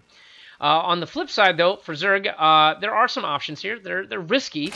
You could do things like a Roach all-in early off of one base. It's very difficult to do, but you can time it. It hits somewhere around the 5-minute and 30-second mark when you're able to hit the base. Otherwise we'll probably see, and looks like it's gonna be a hatch first. So he's not gonna do that. This is more standard, more Heart of the Swarmish. Where the Zerg player will take their first 2 bases immediately, and then follow up usually with a pool somewhere here in the backfield. Over here, we do not see an early Oh, no, actually, he still could do it. No, he decides to go ahead and throw down a second rack, so this is going to be 2 racks. I'm not sure if he's going to go ahead and pump out... I'm sorry, this is going to be, expansion and then racks. I don't know why I thought this was a racks to start with. So, you know, he's going to take a gas. This gas timing will line up nicely with this barracks, but he'll have the extra economy from the second command center. Typically, when you're any race other than Zerg, having equal number of bases means that you... Sorry, there's a fly in the room. Means that you're going to have a better economy. And usually that's what you want to do, because Zerg, once they get their economy up and going, it's very, very hard to compete with their super fast ability to remax. The pool is going to go ahead and come down soon. This Overlord has scouted that he's not going to have a whole lot of units first. You know, he could have a Reaper. How much gas? No, the Reaper's still got quite a while before he can pump it out. So he's going to put a Marine out here instead, probably to snipe off that Overlord. The worker is going to come in here. It's going to see the natural. It's at least going to see the creep anyway. It'll see the main. It will not see, if you notice, that there is a third. So there is no third that he sees here. So he doesn't know there's a third coming down. But what this third is going to allow him to do is, once these queens do a larva inject, he will be able to have quite a few Zerglings come out and put a lot of pressure on Workhorse here. Factory is coming down, but the Zerglings are going to hit before that happens. The economy boost will help, of course, but without workers over here to really make it worthwhile, or additional production buildings, he's not going to be able to really make the most of that extra money. You can see he's floating a little bit of money, about 400 minerals for this being early in the game. That's actually kind of a lot of minerals. So let's see, where are the units? Oh, I'm sorry, I forgot the name tile. I'm really sorry. F intensifies. Press F to pay respect. That's funny, I just saw that. Anyway, so the Overlord does see that there's a bunker coming down. Like I said, there is a small window here where you potentially could do some damage. But looks like Flood is just going to go ahead and take his sweet time. He's not going to go ahead and really push the envelope here. He could, but he's not going to. So both of them are playing very conservative, with the exception of Workhorse, who's taking a risk early by having the extra early expansion.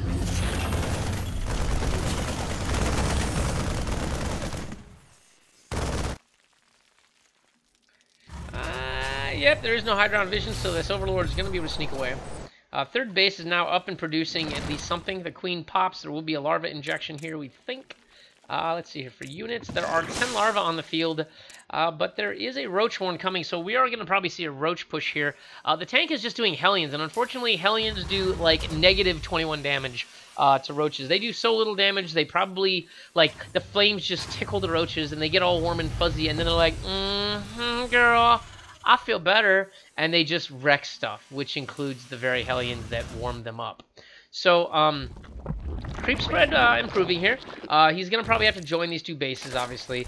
I'm looking for the Roach aggression. The Roach Horn is going to finish right about now. The Evo chambers go down, as usual. And do we see the Roaches? Is he saving up for Roaches? He might be saving up for Roaches. He hasn't built any Roaches yet, but I know they're going to come. You know, after this round of drones, there's going to be Roaches. And when there's Roaches, there's Terran Tears.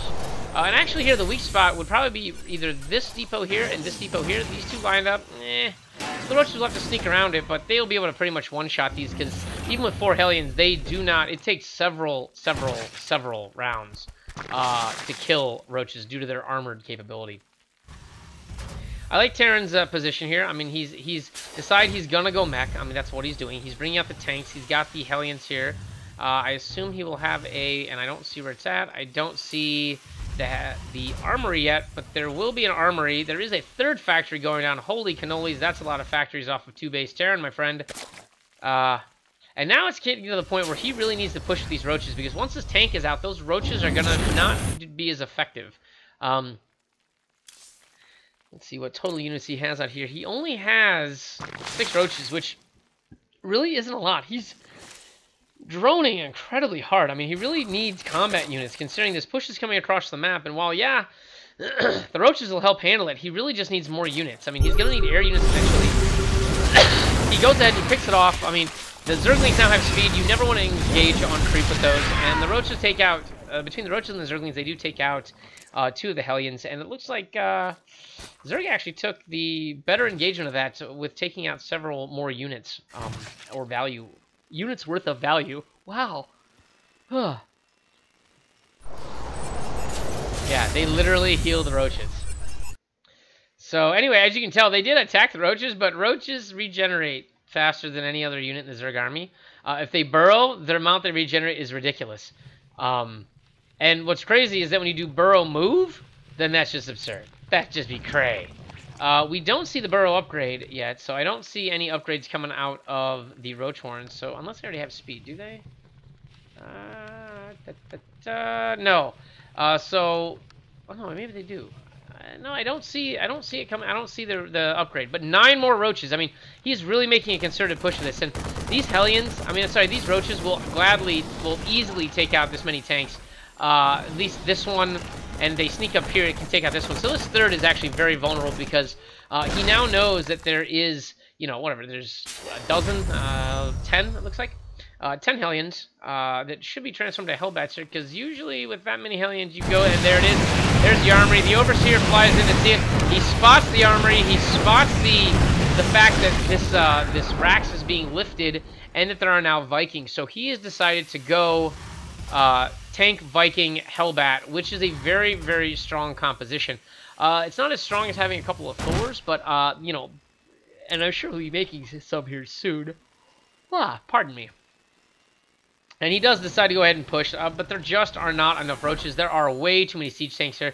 We're talking 5 siege tanks will kill an unlimited number of roaches. There's a 6th one rolling out here. Roll out, I think is what he says. Indiscriminate justice, I believe it's another one. Oh no, I'm about to dispense some indiscriminate justice. These tanks are now taking positions all around this third.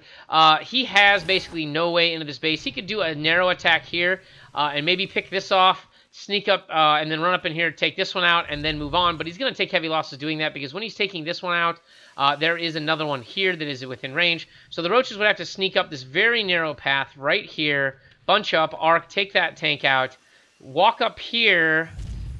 They're going to take fire from this tank no matter what, but they can get out of range and then pick this one off. So he does have options, and he does have a plan of attack. It's just, does he know he has that plan of attack? And it looks like he's just not doing anything here right now. Meanwhile, Workhorse has got a perfectly saturated main, a perfectly saturated natural, and a mostly saturated third. There is a 4th going down, but it's in its infancy. Right now on these bases, Workhorse has by far the income advantage. You can look here. Oh, yeah, he has a slight income advantage in both resources. He does have more harvesters, which is very unusual. The creep spread is kind of not as good as it should be.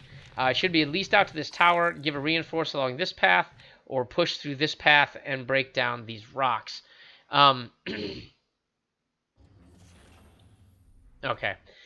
Passer looks like he's back alive, but he is having issues with his PC, so he wants to test that out before he comes back to casting. And why is there no music? Oh, look at that. Now there's music.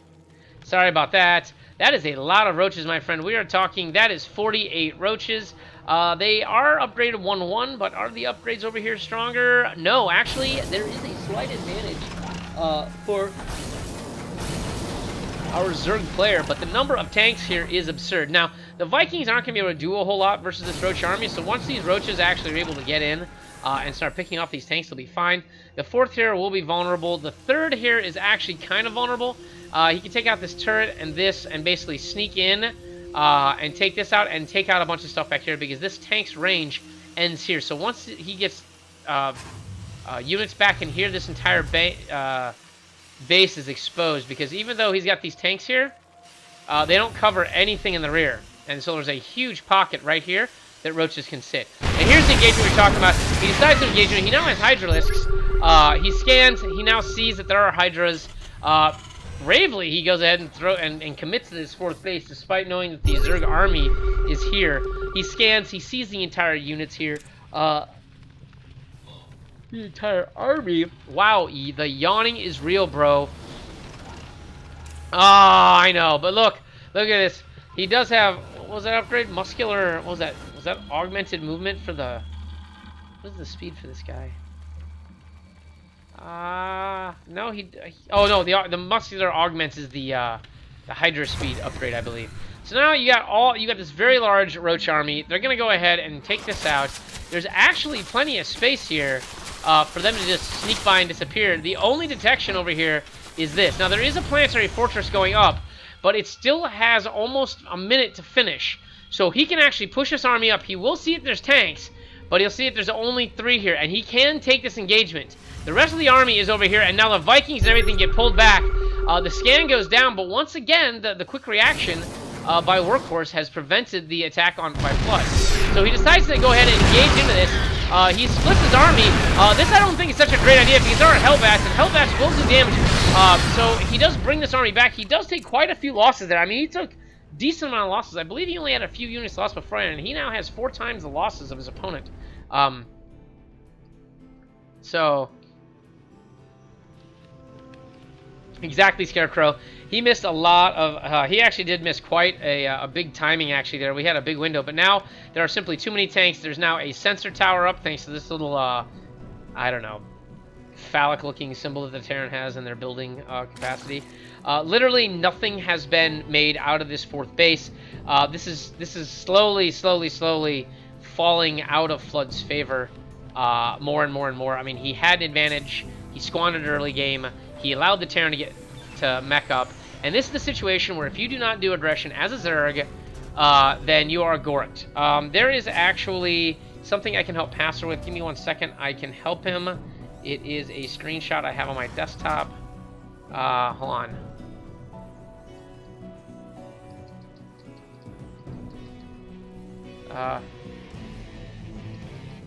Post.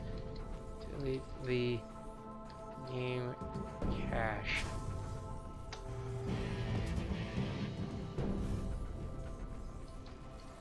So once again, we see a scan go down. We have yet another sensor tower.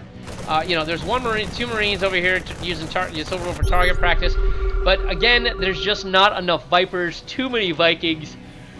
Too many Ravens. I mean, there is just literally. I don't think there's anything that can be done here to actually help this battle. And now I'm seeing that my 60 frames a second is going to be slowed down. I am getting frame rate loss here. The Hydra army is going to go in, but the tanks are too much. The Hydras do try to pick off everything. Blinding Cloud goes down on the turrets and the Planetary Fortress. And it looks like finally Flood's going to go and commit this, but the Seeker missiles, the PDDs are targeting everything. He actually decides to go ahead and commit fully. I mean, the Blinding Clouds are good on the tanks, but there just was too much mech and too much air. And Flood has to pull back. I mean, Flood took massive losses in that battle. But as you can see, he's got 18 Hydras, 18 Roaches, and 4 more Vipers in production. So he is going to be able to remax almost instantly, whereas Workhorse is going to take quite a while to remax. He's on 146 supply. He's only making 2 tanks and 2 Ravens at a time. The upgrades, if you look here, are heavily in the Zerg favor. I mean, granted, there are +3 weapons for the vehicles, but they don't have any armor. So once Flood can get units into that base, he can destroy the Terran units quickly. And he did rebuild the towers here, but they're not going to be able to deal with this this creep coming up, you know. So, I mean, they're not going to be able to take this out. They're not in range of the tanks. The nearest tank range is this one, and it only has part of the ramp. This one has the rest of the ramp, covered by this one, which has the other third. So these 3 tanks are the sole defense of this ramp. He doesn't have a lot over here except for the planetary, but the planetary is very vulnerable, as are these command centers. So I really think he should stop trying to attack up this way and go over to where the third is and start picking away at these bases, this economy, and take out these other 2 turrets. Oh, I'm sorry, command centers.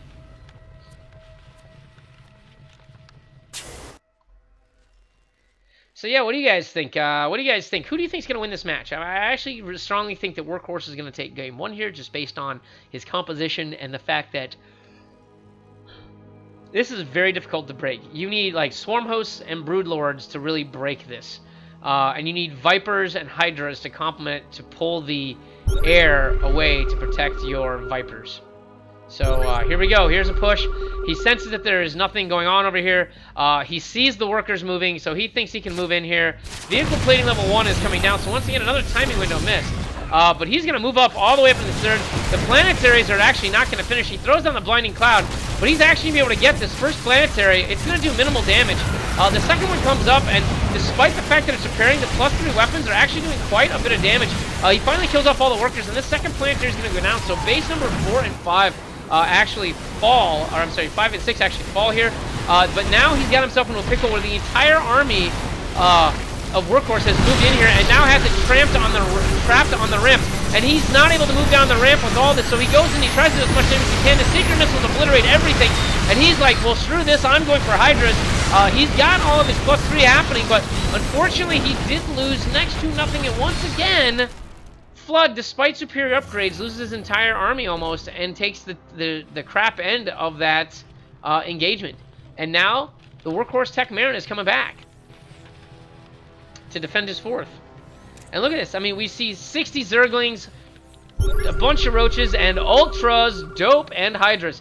So the Ultras will help with this. The Zerglings will be able to run past and hold these tanks in place. I really like this play. There are no more not Hydralisks, sorry. There are very few Hellions out on the map. Like, if you look at this, there are only 2 Hellions. In fact, these are his only 2 Hellions as they streak across the map, like the you know, Dante's Infernal version of Dune Buggy. There are. And here it is, the tanks move in, the one Ultramist goes in, but the Thor is there, the Zerglings flood in, and they really need to actually focus on these tanks and get close and let the tanks actually do the damage.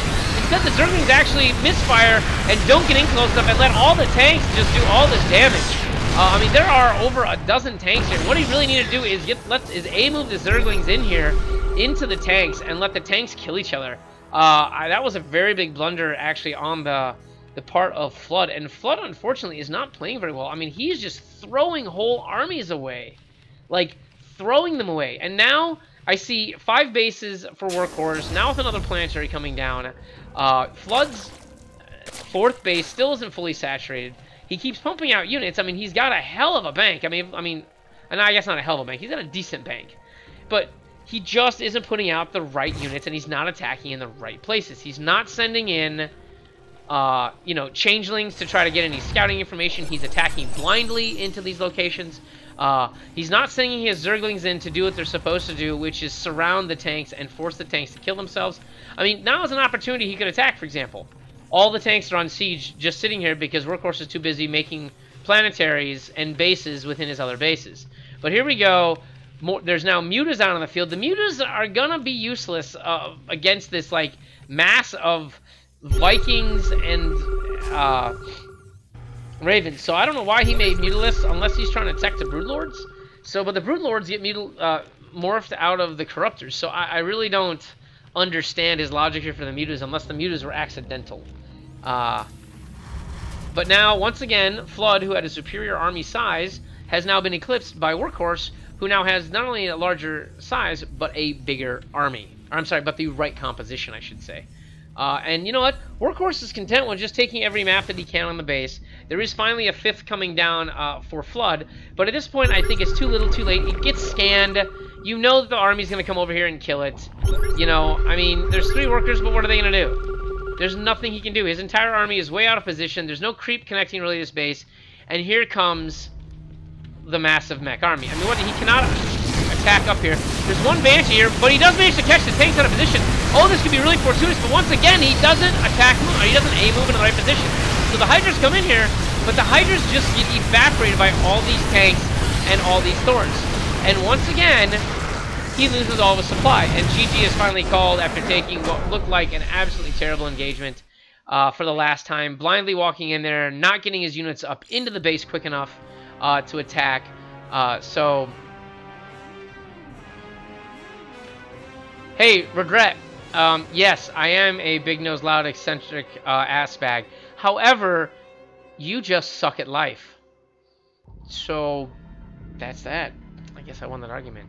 Anyway, so it looks like, yeah, that really didn't go. And if you look at the army value, Flood just never... Like, he just kept taking bad engagement after bad engagement after bad engagement. And let's just hide that window.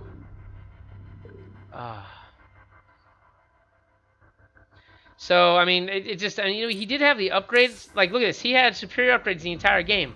He never capitalized on it. He didn't attack early. He didn't do a lot of the things. So, we're going to go back into this, and we're going to go back to that party. What the hell? What the fail happened? I'm in the party chat. Let's go back into that. We will do Flood again.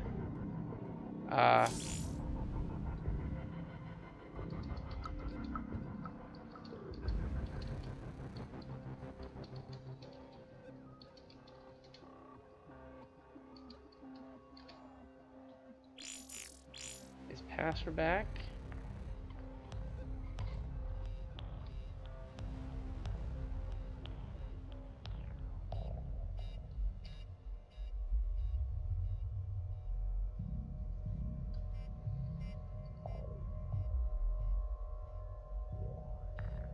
Well, you know what, Regret? Maybe you should stop vacationing in places that are called third world countries. You know, if you're going to a place that doesn't have internet, you're in the wrong part of the world. Just so you know, I'm trying. I think my download is less than 1 megabit.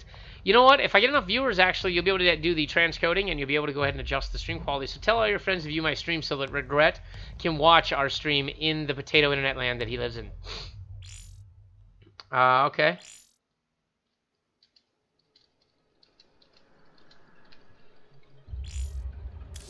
Okay.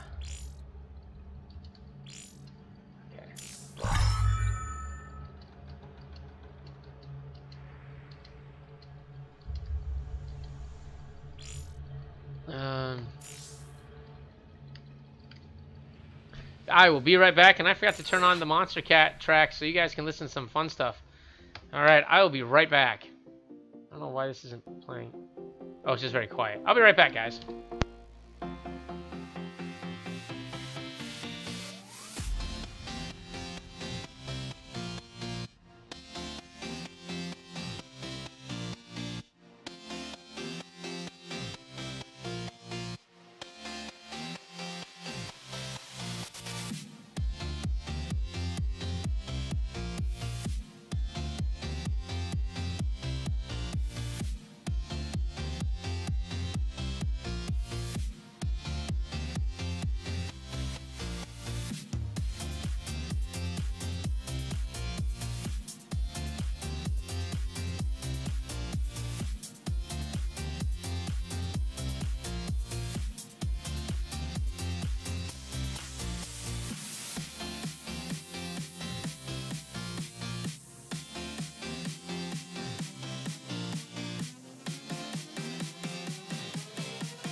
Welcome back. This is the ESL Skill Cup number 28. I am currently doing the Platinum Diamond Cup. I'm going to see if I can get my co-caster back here. Give me 1 hot mega second. See if I can get him here.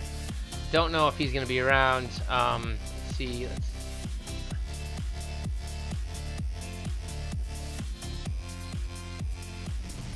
see if I can actually get this info to him. There's a graphic on my desktop that I need to show him.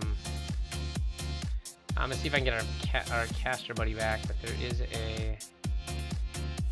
this directory. Okay, so what I need to do is send him this image.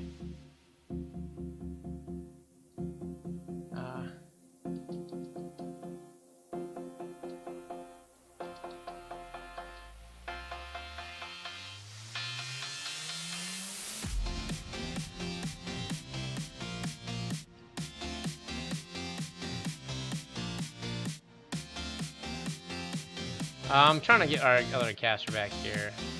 Let's see if I can get him.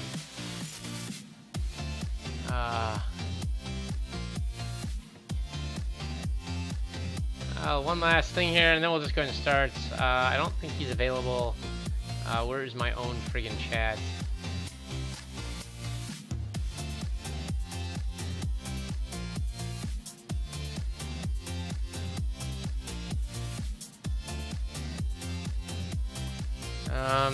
We'll give him just a minute or so here. I need to drink some water anyway.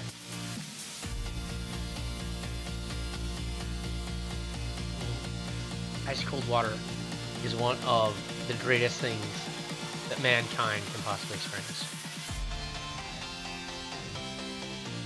By the way, if you guys are out there in internet land and you guys want to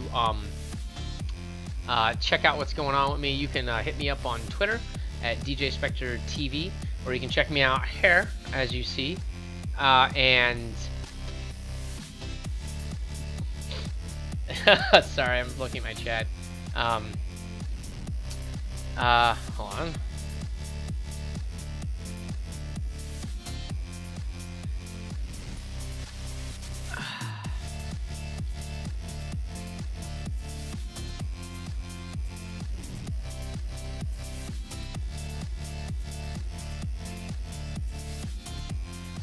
Anyway, so Pastor actually he was my co-caster earlier. He's actually supposed to be down in this blank space down here. He had computer problems. His computer's crashed twice. We're going to try to get him back before we do this, before we try this one more time. If not, then I'll just finish solo casting this tournament with his instability issues. He recently... Okay. So he deleted the BattleNet cache. If you guys haven't done this, there's actually, if you go to program data, well, you actually got to go to your C drive and then program data and then BattleNet. There's actually 3 folders in there. There's an archive and something else. You just delete the cache and it'll recreate everything. And sometimes that gets corrupted when your PC crashes or when the game itself crashes.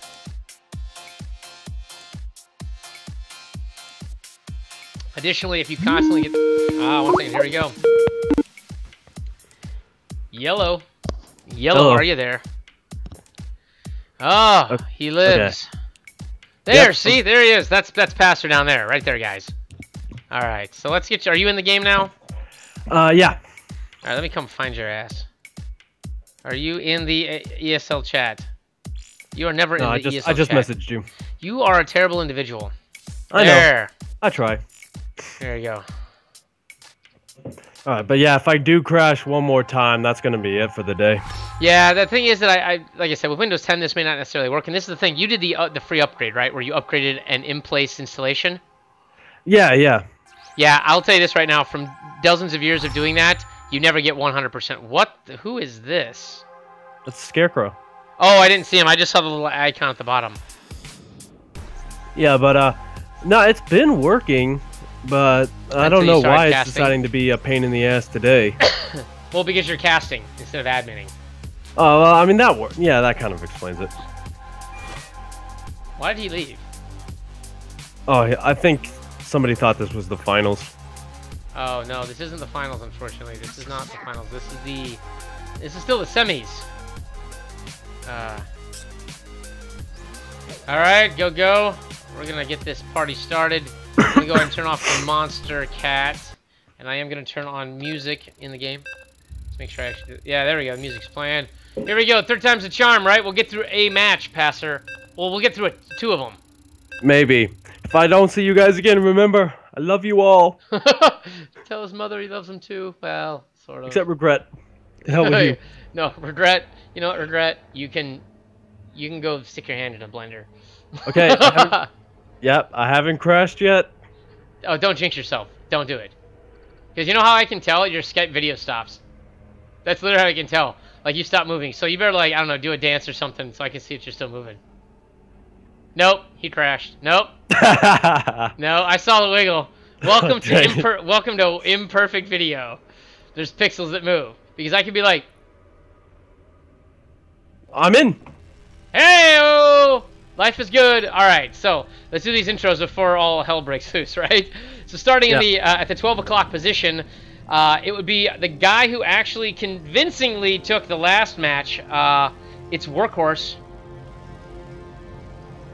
And in the 3 o'clock position, he's down 1 game, trying to bring it back. It's 1F Academy's Flood. No, didn't do that right. Here we go. That's the intro I want to do for him. So did you get a chance to, on the stream, watch the last match at all, Passer? Yeah, I saw it. It was a really late mech game. It's pretty standard stuff. It was. However, part of the thing that started off was that there was several windows of opportunity that Flood could have taken. He had the option to roach up into a ramp and take out a single tank, and that would have allowed him to basically break the Terran wall, because Workhorse did a command center then racks opening, which left him open to a lot of early attacks. His natural would have been vulnerable. There were also several times when the upgrade battle was heavily in Flood's favor, and he did not take advantage of it. He also kept blindly sending in his units against tanks, and he wouldn't, you know, he wouldn't basically like move them to close range of the tanks to get the tanks to shoot each other. And then he did a Zergling Flood, and then didn't send them. He had them attacking like auto turrets instead of flooding against the tanks as well. So lots of missteps actually by Flood in that last game. Not sure if it was nerves or irritation or whatever the deal is, but I'm hoping he can turn it around this game. Yeah, and he may get a chance here. This is going to be a CC first. That's really when you want to be aggressive. Unfortunately, he did throw down the hatchery before the spawning pool, so he won't really be able to take advantage of this. But I still think he's got a pretty good shot of taking this game back, just because the rush distance, you can shorten it pretty easily in the early game. Not much else to say. This map is pretty Zerg favored, just because you do have that back way to get around the natural. By the way, I'd like to welcome Nikki B. Red back to the chat, and welcome Catalyst. Glad to see you came back. We casted you, I think I casted you on Sunday, and I know I've casted you in the past in general, but welcome back. Glad to see you. Currently you're enjoying, or maybe not you're enjoying, maybe you're just witnessing, I should say, a TVZ. Workhorse took game 1, as I stated earlier. Unfortunately, I don't know the commands in the Game Heart mod to actually update this little area down here with the Control series. It's Control Shift S that brings it up, and then Shift. What do I do there? Then Control 1 to give Workhorse. Oh, hey! So Control Shift S and then Control 1. So Control 2 would give it to the other guy, right? No. Shift, like Shift is for top, Control is for bottom, and then you can change it. So Shift 1 would be for Flood, and Control 1 is for Workhorse then. Yeah, and then if you want to change it to a best of 5 or a best of 7, you do Control Shift and then the number that you want it to be a best of. Okay, that's something I'm gonna have to practice with. However, look at this, sneaky, a third base at the gold, me likey, but guess what? Somehow, through some act of attrition or God or divine knowledge, the SCV scouts it. Map hack. Yeah, no, he's not a map hacker, but yeah, this is pretty good here. If you can get that up and running, it's going to be the income of the century, but it is going to be pretty hard to defend because the debris is still up. So honestly, I can't really tell if it's going to be worth it on this map, but we'll see.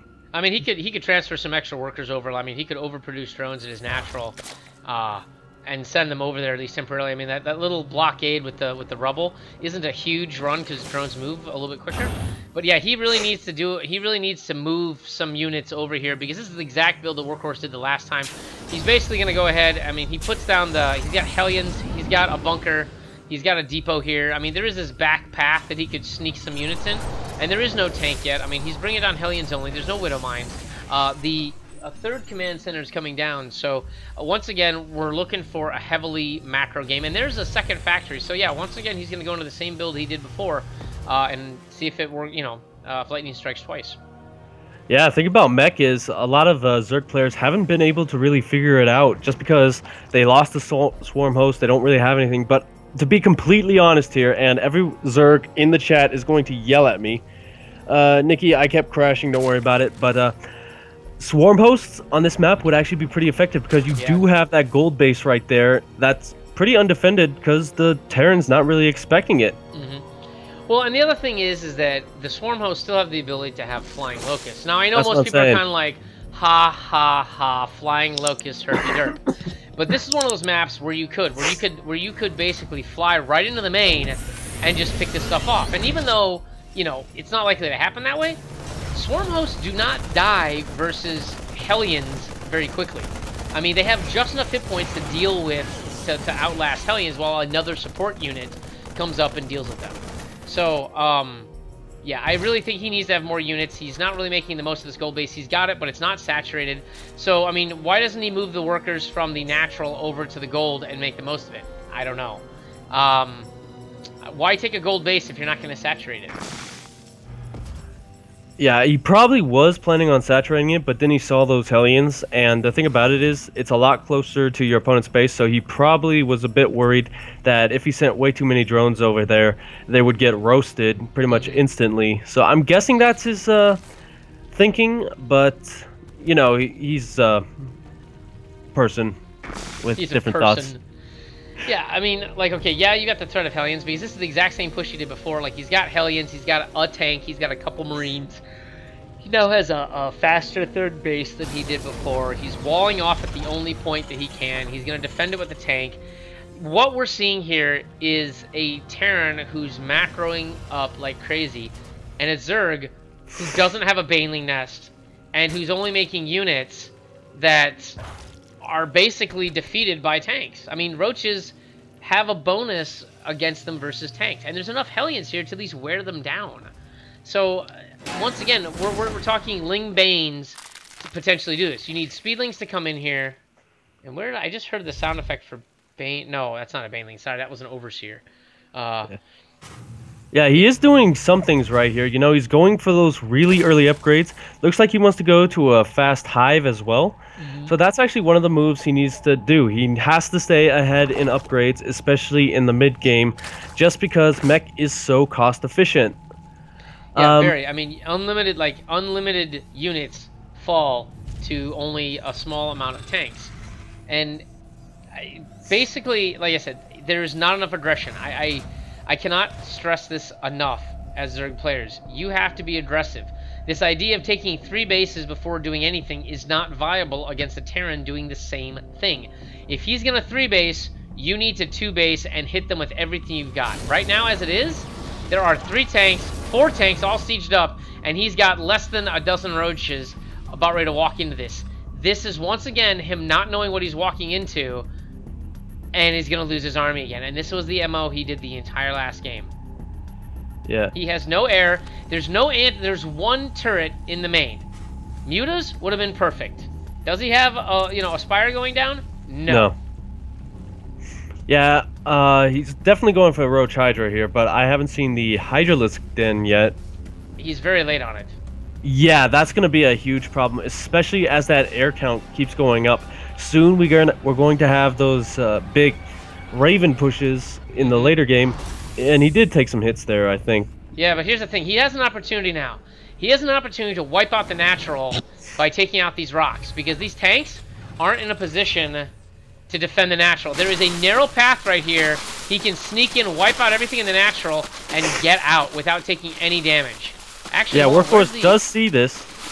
Yeah. He does see the brig going down, but he is bringing everything back. Oh, that tank there it is. That tank down. is gone. Now, he takes the tank out. All the Hellions are going to go down, but it doesn't matter. That's exactly what we wanted. He's got this narrow window where none of the tanks can actually engage into this. The tank's at the bottom, and by the... Wow! Holy cow! Did we just see what I think we saw? Yeah, that was a really premature GG, but that was a really good play out of Flood. He took advantage of the map, and that's just awesome. And yeah, Catalyst is saying if you hit F11 in game, it will tell you all the commands as you DC. Yeah, of course I DC, because whenever I'm streaming with someone, and hold on, I gotta do this because it's gonna show my username and all this other crap online, and I don't want that.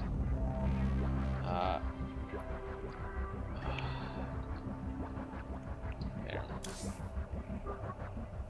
I should be back now. Yeah, you're DCing and reconnecting. Yeah, that's what happens. There, there. Now we're back. So yeah, I'm sorry guys. My internet that's just kind of how it goes. I don't know how else to describe it. So we're in game 3. The series is currently tied 1-1. That actually was, you're right. I agree. Completely premature GG. He had the tanks to defend it. I mean, granted, they might have been able to walk up into his main, but still, I think he could have held that push. He had a third base that was completely unmolested and completely unknown to his opponent. So I still think that was winnable. Yeah, and at the same time, he had 2 more command centers coming down. If he would have just like sieged up a couple tanks right out of range, morphed those Hellions into Hellbats to buffer for them, he would have cleaned that up. But yeah, I guess he really didn't want to. He didn't really want to risk getting tilted by doing wrong moves. Yeah, so I guess that's his thinking. Yeah, I mean, I guess the thing is when you feel, hey, look, I got owned. He took advantage of it. That's how it went. And he did have a very narrow attack path, and he was able to take it. So, not speaking of the last game, speaking of the current game, in the upper left-hand corner, I constantly do that. My left and my right, There's supposed to be like 2 L's. When I was a kid, I'm like, are there 2 L's? I don't know what's going on here. Whatever. So, in the upper left-hand corner, the guy who took the first game, dropped the second one, now is in a set match with his opponent. It's Workhorse. And in the bottom position, representing 1F Academy, he wants to bring this game to a close. It's Flood. Now, every time I say Flood, I think of this old biology teacher of mine who kept talking about the Flood. Well, wasn't the Flood also like something that was in like the Halo series? Yeah, they were those. That was pretty like much the Zerg. That was the end. Like, because what it wasn't like Covenant. What was it like the way Halo 3 ended or something? Wasn't it the fact that it was like humans and the Covenant took on the Flood, and that's what ended up ending the game? Is it like the first 2 games you were fighting the Covenant, and the third one we joined forces? Well, spoiler alerts. Whatever. It's an old game. I mean, we've had 4 games since then. I know. So basically what happened is a bunch of the Covenant rebelled against the Covenant, tried to join with the humans. Then the Flood blew up Halo. Then the Flood tried to kill off Halo, and then you blow it up. Well, because that's what it was, is that Flood was actually a virus that developed, that was a living virus. Yeah, that built the Halo ring. Yeah, that was the thing, is that they built the Halo rings. Well, I don't think they built it. I think it was meant to kill them by killing every sentient thing in the galaxy. But I don't really pay attention to Halo. I'll ask Cortana. Hey, Cortana. Hey, don't do that. Okay. That's don't. You know how much I hate. Oh, the SCV goes down. Oh, that's funny. Actually, that didn't really delay a lot because the timing for that actually worked out really well. Yeah, but it's a good pickup nonetheless. A little bit of mind games going on there. Sorry, and I do this every time, guys. I always forget the nameplates. I'm sorry, but these guys are similarly colored. It's pink versus purple. What's funny is the nameplates actually, because of the gradient on them, actually makes them look very similar, because it almost looks like his name is fading into the other one. So it's like they're one color.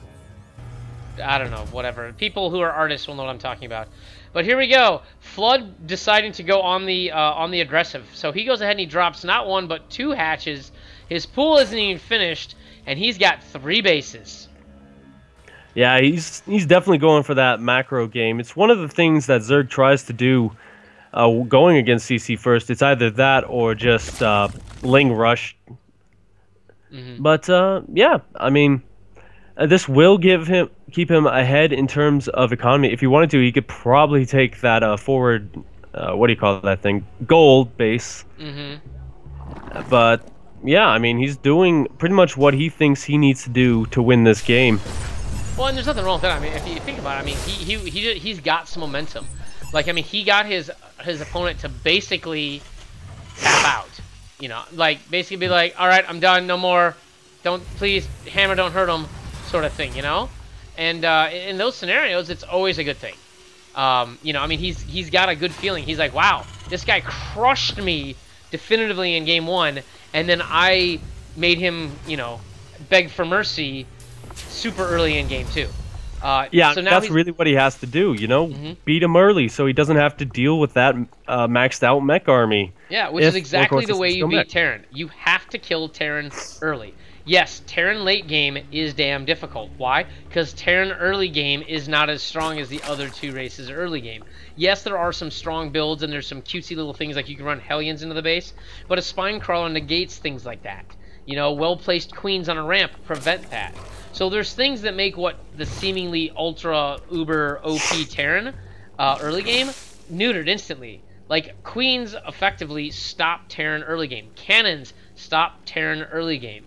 These few basic things. But then you're like, well, I have to make a forge. I'm like, you're going to have to make a forge anyway for upgrades. And here we see Flood being like, all right, fine. I've got to out-macro the macro Terran. And this is exactly what Zerg is meant to do. Zerg is a macro race. And so hopefully Flood can take advantage of this and really stick it to the man, so to speak. Yeah, it looks like he wants, like a Workhorse wants to take siege tanks a lot earlier than he did last game. I'm guessing he is worried about that big roach flood that we saw last game. But unlike Dash and Terminal, there's only one path to the natural base. So, I mean, that automatically negates it because all you need is one siege tank on the low ground, one on the high ground, and bada bing, bada boom, you're magic. Yeah. And that's the thing. Now, this is another thing. Now, Flood has an issue where he's not fully aware of what's going on in his opponent's base. Like, if you look at his vision, he sees that there is some depots and a bunker there, right? And he sees that, obviously, the natural is mining. What he doesn't see is that there's only Hellions behind it. So if he moved that Overlord over there just to see it, because actually what it is see, Workhorse doesn't see the Overlord spying on his base because it's out of vision because of this, like, dome-shaped thing on the corner. But if he moved the Overlord over there, he'd see that a Roach push or a Baneling push would do wonders here.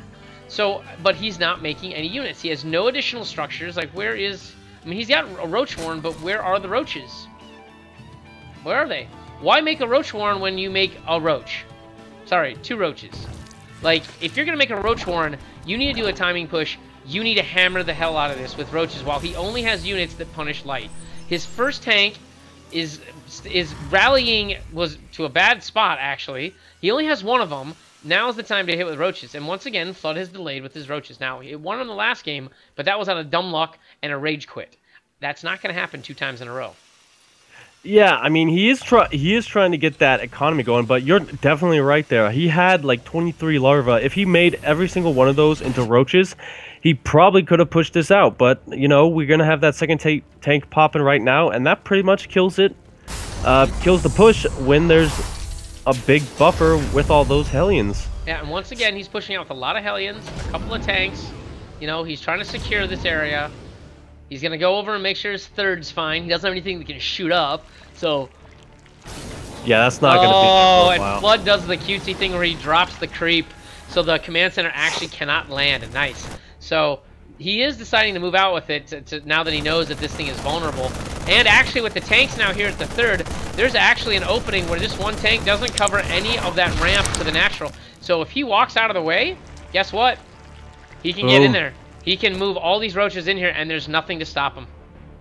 Yeah, I mean, he saw the tanks moving out with that one Overlord, so he should know that that is the case. He's hanging out back there, probably going to wait for one. Path. Look, if you click on the one tank, there's a narrow path where this Roach army can sneak up and get into the base, and the one tank that's in the base is not sieged up. Neither one of them are.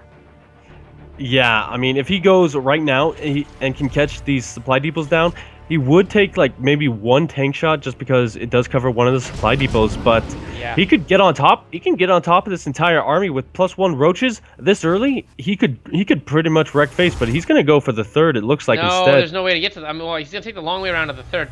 I think this is a poor choice because there are 2 tanks defending this. One of them is covering basically every attack path except for the refinery, and the other one is the A move path. So here comes the Roaches. They're going to walk up into this, and they're going to get shelled. Yeah, I mean, that's not a really good place there. He's he does try and go for it anyway. He does the but there are too many tanks in the way. He actually goes ahead and tries to get on top of the tank. Oh, he does get in. Oh, he gets one tank down. Holy cow, he actually manages to take down all 4 tanks, Passer. Wow. Roaches OP. Roaches OP, you heard it here. Holy cow. And wow, Flood takes an insanely decisive victory with only a handful of Roaches. That was insane. Gosh. Yeah, if a couple of those tanks would have just sieged up, that would have been a completely different fight. But +1 Roaches, 2 unsieged tanks. Oh my gosh, that is one of those things. Because he had 2 that were sitting there they managed to pick off, and then he had 2 more that actually it's gonna do this thing again, isn't it? Hang on. Come on. I have to hide my screen again. There. It's gonna log me out. Oh, wow, that was really, really fast. Like, I was not expecting that at all, Pastor. Yeah, I mean, the fact that neither of us played Zerg probably played into the fact that we're so surprised, but, I mean, just a couple of Let me put the mic to my face so everyone can hear me. I know, instead of, like, up here and you're like, hello. Sorry. But yeah, I mean, if you would have morphed some of those into Hellbats, that would have been so much different. But I mean, we can tell the damage would have helped. But yeah, you're right. The thing is, here's the thing: you never leave tanks unsieged. I don't care what you're doing or what you're thinking or what you're macroing. As soon as you go over and you notice that you have tanks that are complete, siege them. Who cares where they're friggin' sitting? They'll do damage to something. and give you like an early warning system, right? Yeah, pretty much. Why? It says I'm connected to chat. No, I am not. Why does it show me offline? It's you're connected in the party. Do you want me to send you a chat and check? No, I can't get into the NA, the ESL. I can't get into the tournament chat. All right, hold on. I'm gonna log off. No, I can't. I'm gonna log off real quick here. And I'm gonna clear my own cache. All right, give me 1 second, guys. I like watching the reactions in the chat because they're all 90 seconds behind. They're like, "What the bloody? What?" Yeah, that was insane. All right, so let me go. I gotta kill my own. Under program data, BattleNet, delete all the folders. I can't. Oh, because I have BattleNet running. That's why. Okay, try again. Want me to find a game? Yeah, go ahead and find a game for us. Why won't it let me delete this agent piece? The hell? Is there something still running in the background?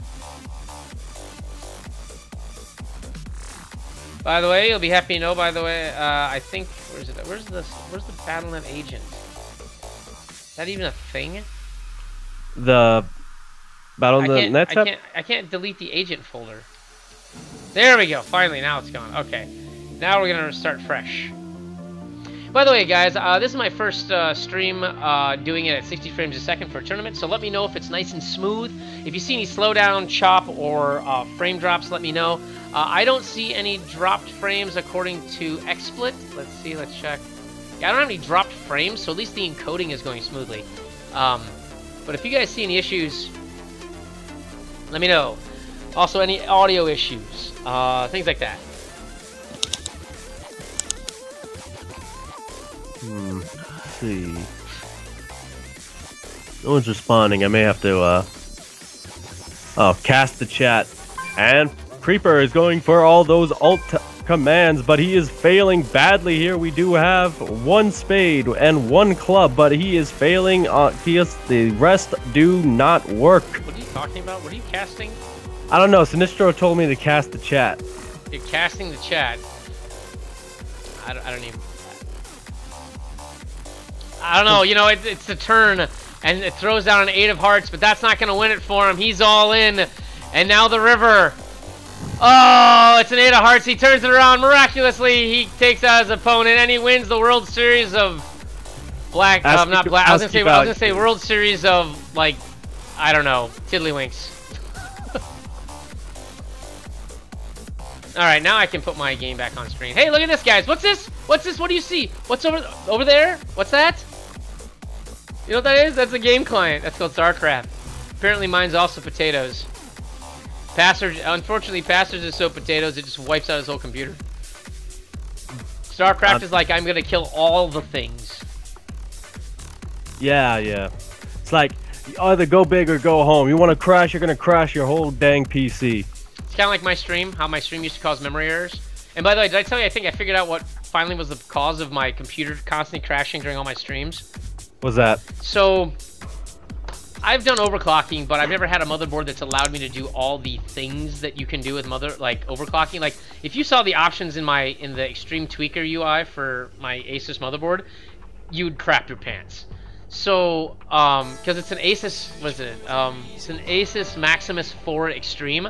If you go in there, like, you can change voltages and timings on voltages, and, like, I didn't even know there was this much crap you could alter.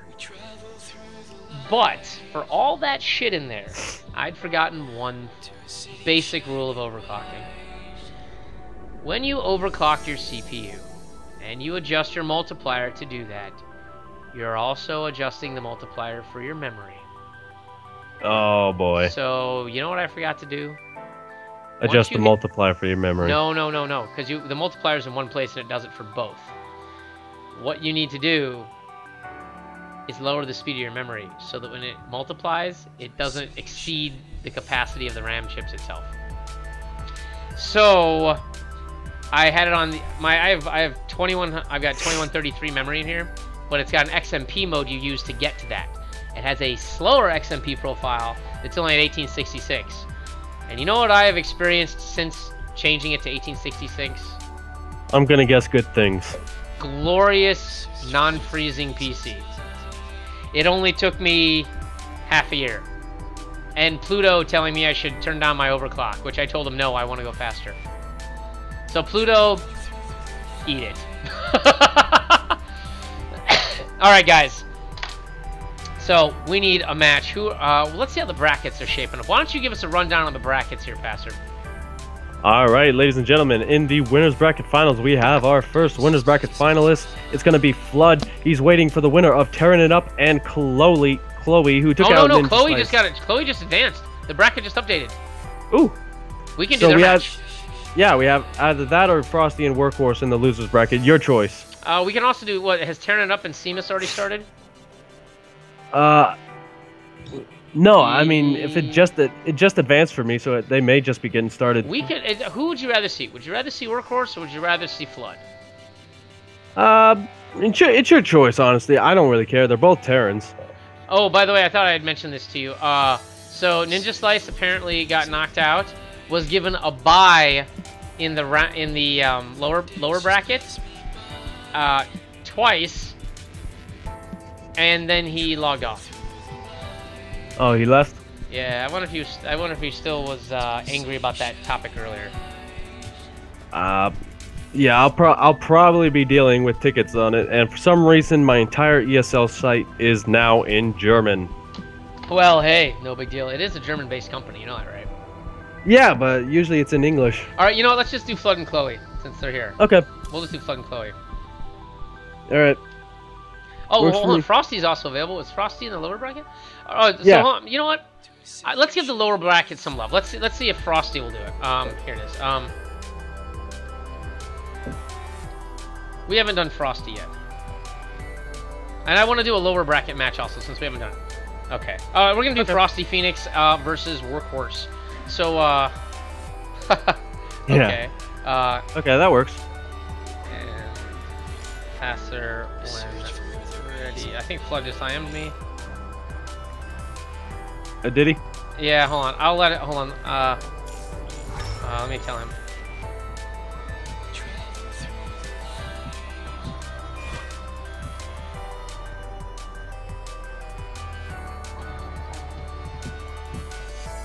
Alright, he's invited me to a party.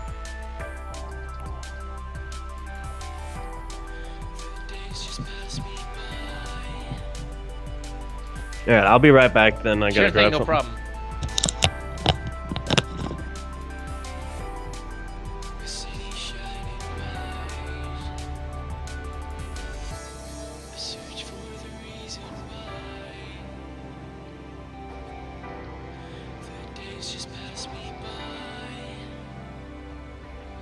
So what we're listening to right now is just Monster Cat. Pastor's gonna take a little bio break, and we're waiting on one of our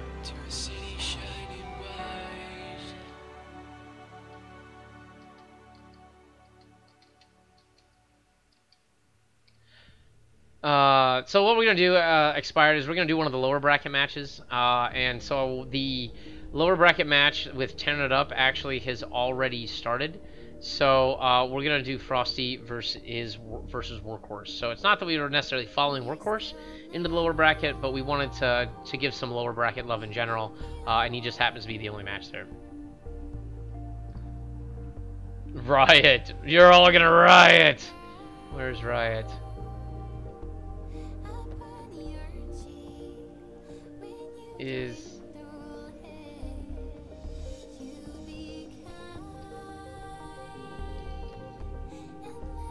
Yes, finals are a best of 5, by the way. Check news tab in ESL.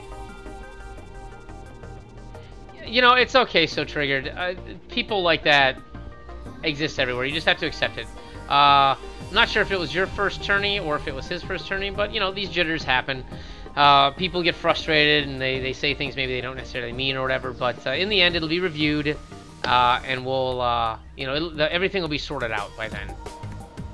Yes, winners brackets finals. Actually, so the winners bracket finals are a best of 5, but how that works is you still have to get the lower bracket winner So we got to do the lower bracket finals, and then that does the other half of the upper bracket. So we still have at least 5 or 6 more matches to cast here, and I don't mean individual like games. I mean matches. So we're talking probably another like up to 20 games could technically happen here. You sure? Well, think about it. I mean, if everyone goes best of 3, and then the upper bracket winner, so Flood hasn't lost. Let's say Flood goes on to the finals. If he loses, it becomes a it becomes like another best of 5. Because he would technically go to the loser bracket, but he automatically wins the loser bracket because he's never lost and comes back and plays another best of 5. Is there? Oh, is there no, wait a minute, no. It says winner bracket finals, best of 3. Finals are... I'm an idiot. Yeah, the winners bracket finals are best of 3. Finals are best of 5, and then the winner of loser bracket round of 2 goes up to the finals. I don't think Flood will get a second chance in the if he loses the finals. Okay. No, because you're right. This is the winner bracket final. So what happens is that if whoever loses this goes down to the lower bracket. Well, no. What if Flood loses in the finals? Whatever. I'll just follow the bracket and we'll cast whoever the hell we're supposed to cast. I'm not an intelligent individual. All right. So it looks like we're gonna get into Frosty versus Workhorse. Frosty is a diamond level. If I'll stop yawning. Diamond level Zerg, so it's gonna be another TVZ. Wow, we've seen lots of those. No Protosses today at all. Yeah, that's kind of how it goes with these things. Either you get a bunch of Terran and Zerg, a bunch of Protoss and Zerg, but we always never get one race. Oh no, crazy. No. About a month ago, Zephyrus and I, she's a Zerg player. You've probably seen her in the tournament a few times. She and I casted the Sunday Open tournament, and it was an entire tournament of ZVZ. Oh gosh, I'm so sorry. Oh, like even she was at the end of it was like, I don't care. I'm burnt out. Like this is too much, and I was clawing my eyes out. It was insane. And I know nothing about Zerg. At some point, I was just like, hey, guess what? Yeah. They made a hatch. Hey, guess what? They made a pool. Hey, guess what? They're sending out 2 scout Zerglings. You could probably call that game all the way up to at least the 20-minute mark. Literally, because either they're going to go Roach Hydra or they're going to go Ling Bling Muta. And for a while, we did have some interesting things where there were some people doing some Nidus Worms and Brood. And there was one game where a guy went like Corruptor Broodlord. So that was actually kind of cool. But like, I mean, then we did have one guy who did lots of Nidus work. So I mean, we had a couple interesting games. But out of like, whatever, 30 games or 40 games that we casted, like 5 hours of ZVZ. Oh gosh, like, I can't even imagine literally, that. If I had to cast, if I was told to cast another all ZVZ tournament, I would quit playing StarCraft and go play League of Legends. And that's saying something because you hate MOBAs. And I especially hate League of Legends. Like I would play Star Battle, which is like a cheap knockoff MOBA version that's like an arcade game in StarCraft. I'll play that. I might play Heroes of the Storm just to screw around with the characters that I'm familiar with. But I'd never play League of Legends. And I will never play Defense of the Agents. Fun. Heroes of the Storm is actually pretty fun. Defense of the Agents Dota is not very fun just because you got to remember stuff, but HOTS is actually pretty fun just because you don't have much to do. Well, what I do is I won a beta key when it was in closed beta from a tournament that I participated in. So I did play it, but then I found out that the only character you're allowed to play in the tutorial, which is Raynor, you have to pay for him when you buy the game. I'm like, what? That's retarded. Yeah, that is pretty stupid. Yeah. By the way, have you seen? You gotta watch the Honest trailer for Heroes of the Storm. It's hysterical. I'll definitely check it out after this. It's funny. And here we go. ESL Skill Cup number 28, Platinum Diamond tournament, winners bracket.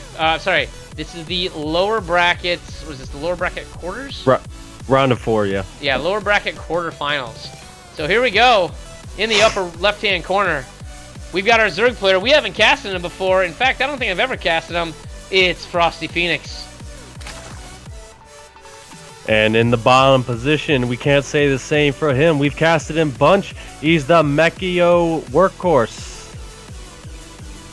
I was thinking of something.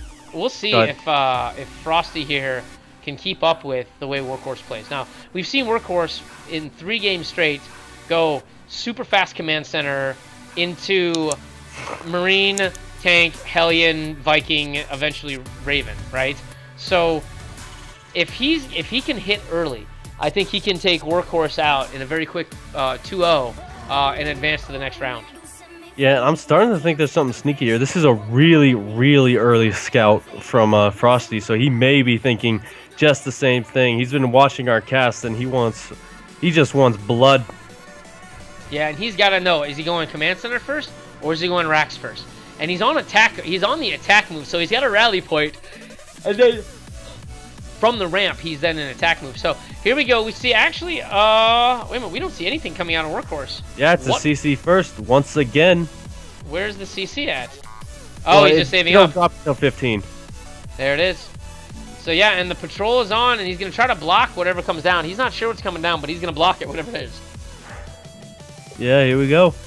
At this point, he does know it's a CC first, so if he wanted to get the drone out of there, he could. Yeah, it's true, but the thing is, he's still delaying the CC first. There's the CC, but it's out of position. There's actually a 1-hex square that if he throws down a another depot, it won't actually wall this off. So if you look right here, this is about the size. This is about the size of what you need, right? And this is the size. Oh, so he did throw down the barracks. All right, nice. Yeah, that's what he's been doing in the other couple of games. He's just been doing that to be safe. That's pretty much how you do it, I think. I don't know. I don't play mech. So he knows better. I've been trying to go mech, but I do late game mech. Like I'll go bio into mech so that I have early units. So what I'll do is I'll go like Hellions into bio, back into mech. Because then the thing is that usually if I see Roach Hydra with the Hellions, I have to go bio because I need bunkers and defense, right? Right. But and we do see Workhorse going to scout out. He's going to know that this is a hatch first. So, I mean, Frosty, we thought he was going to do something crazy. Well, I did. But instead, he's just going to go for that standard macro game. If he throws down a third hatch, then we'll know he wants to go macro. But, I mean, he actually almost has to at this point, just because he needs to stay ahead in bases. Yeah, I mean, but the thing is, the other base isn't ready to go yet. The difference is that the Zerg base is operational now, and Workhorse's base is not anywhere near operational. It's got at least another 30 seconds. Sorry, about 15 seconds before this OC finishes. But once the OC finishes, he'll be able to go ahead and land a mule. But that's only going to give him extra minerals. It's not going to give him actually like a full-on extra base because he still hasn't fully saturated his main.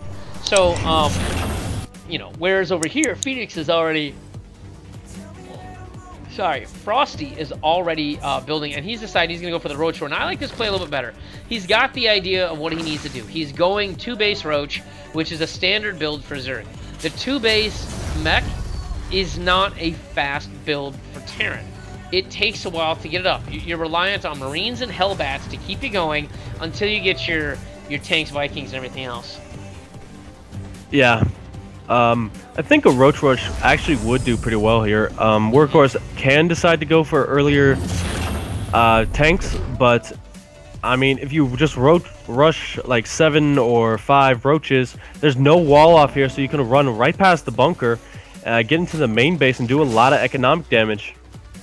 Yeah, that's what he really needs to do. I mean, like, there's only one bunker. Again, it's only 2 Marines holding it off. Like, 2 Marines versus any number of roaches will die. In fact, I believe 1 roach can kill 3 Marines, I believe, before, like, all out. Like, if you had 3 Marines versus 1 roach, the roach wins, I think. Or it comes really close to it. So, like, roaches versus Marines are super cost effective. And, you know, we do see 3 roaches, ironically, coming out. So, 4 roaches. 5. Does he have any, where's the... 5 more in production. Oh, 5 more in production, but I see 4 crossing the map. That's what I'm looking at. So, 4 roaches versus 2 Marines and 2 Hellions. Unless he puts mines out, then he's in trouble. Yeah, and he's not even close to being able to produce mines. He's still got about, what's that, 5 to 10 seconds left. So this Roach Rush could actually do a lot of damage here. Yeah. The only thing is that all of his roaches are kind of like streaming across the map. He needs them all in one place, and he needs them now. And what he needs to do is he needs to creep up in this corner, attack the bunker. The one worker is not going to be able to repair the bunker fast enough. But yeah, here are 8 roaches coming up, or 7 roaches coming up, and here he goes. 8th roach is on the way. Yep. He goes ahead and he takes out. He uses the melee attack in case he got the attack. And look, I mean, the Hellions are just simply...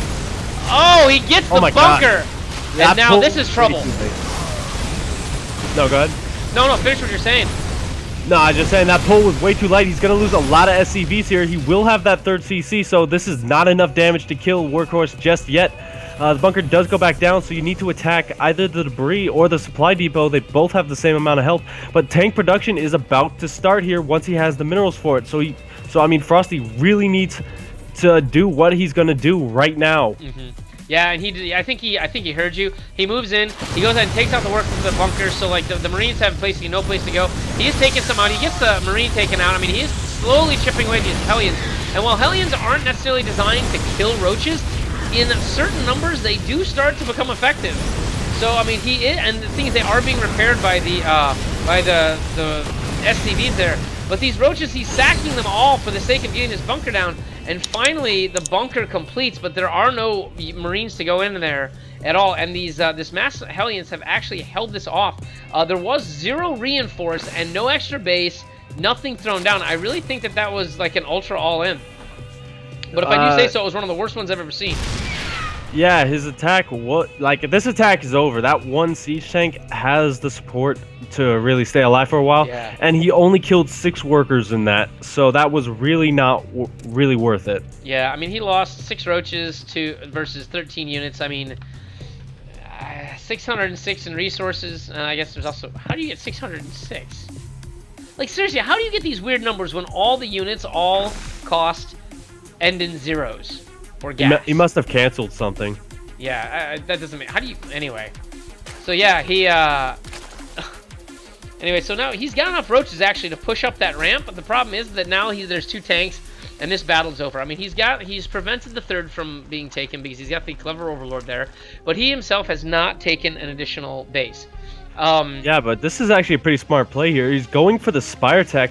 We do have the Engineering Bay coming out, so a turret can start soon.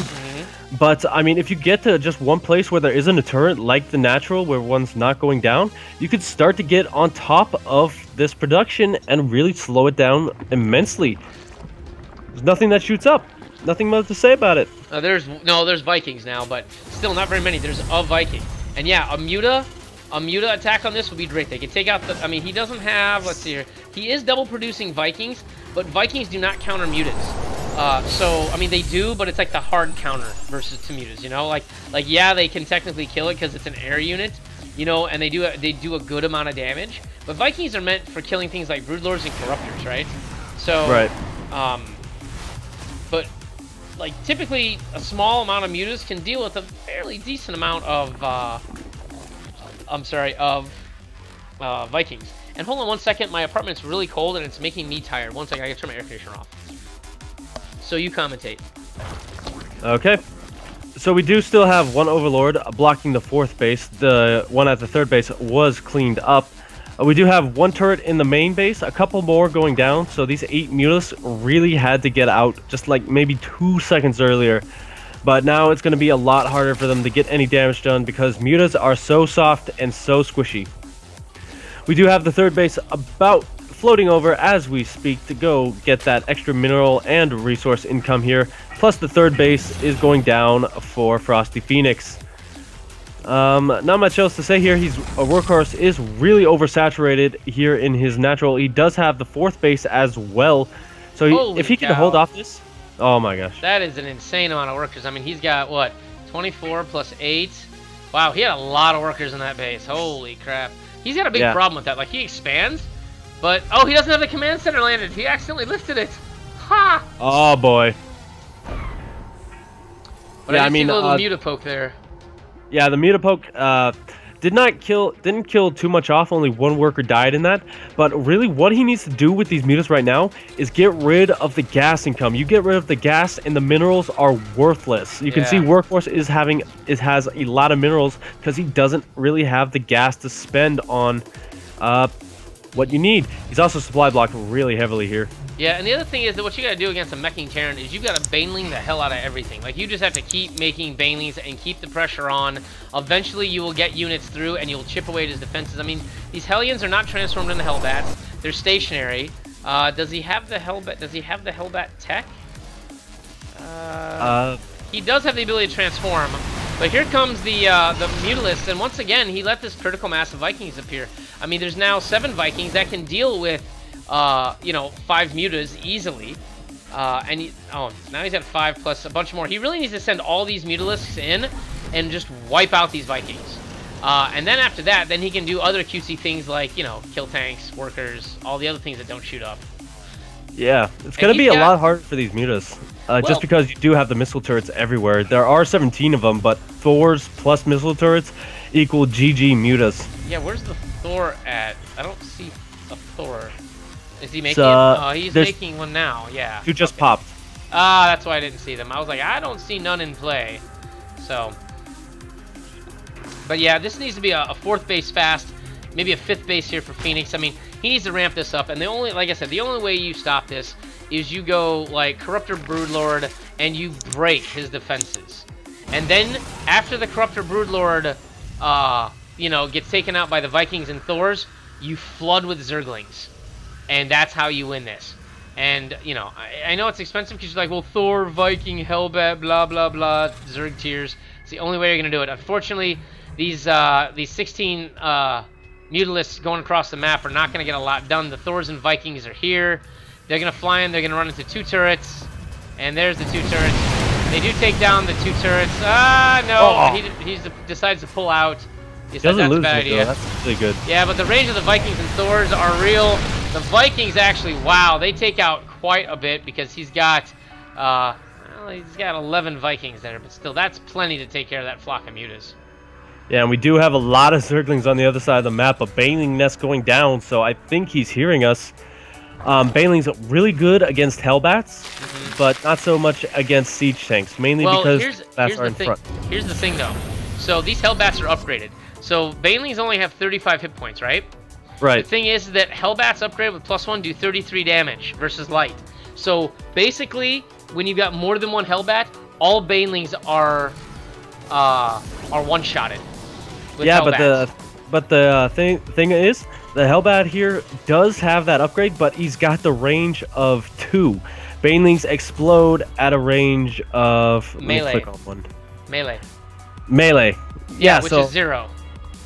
Yeah, but they do have a pretty good splash. I don't care if Andro's a lot. Nah, never mind. They do have. Here's the thing. They do have a good splash radius, so they will eventually take out the Hellbats. The problem is that before they get there, the Hellbat's conical damage will kill them.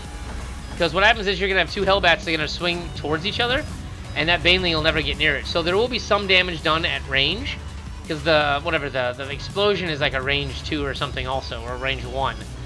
It won't matter. The point is, though, that the Hellbats will clean up all the Banelings. That's why I said you gotta go Broodlords, so the Broodlords are occupy the Hellbats, and you flood with Zerglings and Banelings, and that crushes all the ground. The Broodlords all die to the Vikings? Yes. The thing is that you crush the ground army, and you continue to flood, because it doesn't matter. Once the ground army is gone, there's nothing to protect it, and the Vikings don't shoot down, and you can't really use Seeker missiles versus Zerglings.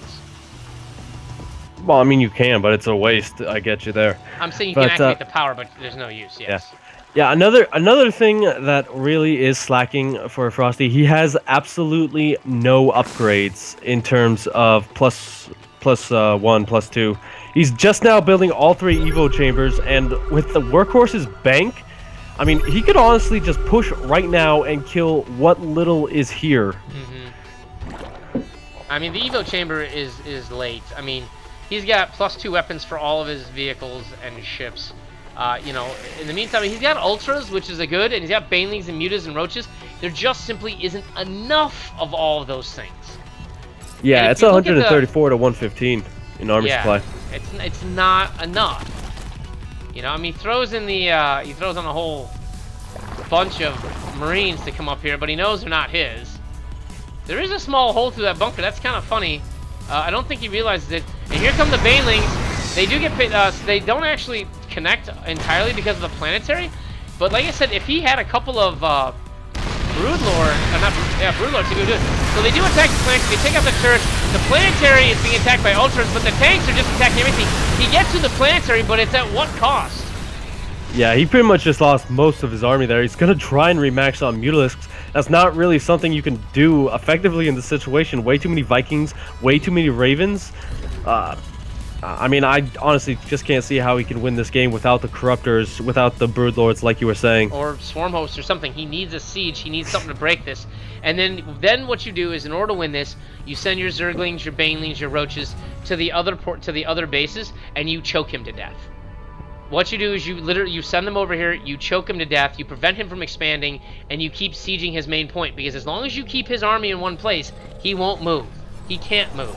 And you send your extraneous units out to kill and prevent him from moving out. And that's what you have to do. And unfortunately, he's not doing it. I mean, this Viking count is crazy. This Viking count is at 15 Vikings. He's got 8 tanks. He's got 5 Thors. He's got 2 Banshees and a Partridge in a pear tree. At this point, I really want Workhorse to start getting rid of his workers. He has so many orbitals. He's got, what's that number? 6 orbitals. With that many mules, you can really afford to sack a bunch of workers. Both players are maxed out, but yeah, it's not really in. And here it is. This is what you do. So he sends the mutas over here. He pins in all the workers with the Zergling. This is actually a good thing, but unfortunately, the entire army is moving this way, and he needs to leave now. He's my words. Not a single tank is a shot off. There's one Viking that takes a pot shot on Overseer, but excellently done. He prevents the expansion. He gets the Overlord in there. He's going to deny this expansion. And while the army's in here, he needs to move in and do it. And that's exactly what he does. He decides to go in and engage, and he takes it, and he brings in the mutas. Now, the point defense drones do a little bit of damage, but the mutas are actually doing a really nice job of cleaning up the Vikings, but he decides it's just simply too much against the Thors and decides to leave. He leaves the Roaches and Thors down here, but against durable materialed auto turrets, that's just not enough. Yeah, he does pull out the supply game. Yeah, he pulled out the Mulus, which was the good thing. These guys can still try and be annoying here. If they had the upgrades, really, they could be more annoying, but, I mean, there are a lot of missile turrets.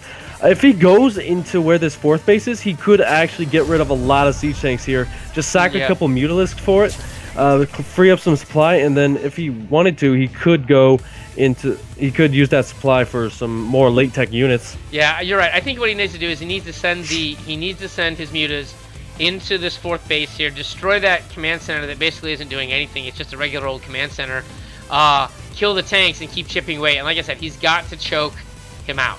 He's got to go ahead and keep these bases from mining. He's got to keep remaxing. He's got to keep the pressure on it. If he doesn't do that, he also needs to attack from this side over here.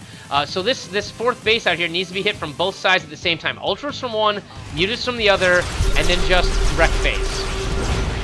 Yeah, good scan going down on this army is going to hurt everything. Yeah, but he does not have the army. I mean, for the first time in this game, the army supply is even. And here comes the Ling Flood in. He goes to throw down a command center. The tank is there, but he doesn't know how many tanks are there. He sends in the mutas to check it out. Sees that there are too many Vikings. He gets pummeled in the face for his efforts. Yeah, and I mean, these Banshees are going to be the biggest nuisance here because there is no detection with this army. No, all the Overseers are dead, and these guys and these Banshees can pick off all the Ultralisks, just unabated. Yeah, and the thing was is that he threw the scan down almost immediately. He saw the army coming in, so I don't know if that was just dumb luck or what the deal was, but you know, the Phoenix here delayed his attack when he should have just simply gone in. Now there are a ton of Banelings being morphed, almost 60 Banelings. Every Zergling is being turned into a Baneling. This is gonna hurt.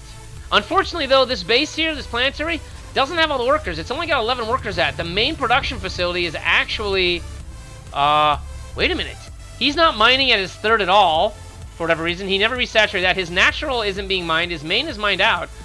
Does he only have 2 bases he's mining off of? Well, he just threw down a couple mules in his natural to clean up what's left there. I think he's going to throw down some in the 3rd base soon. But, yeah, he is only mining off of 2 bases, really. Here it comes.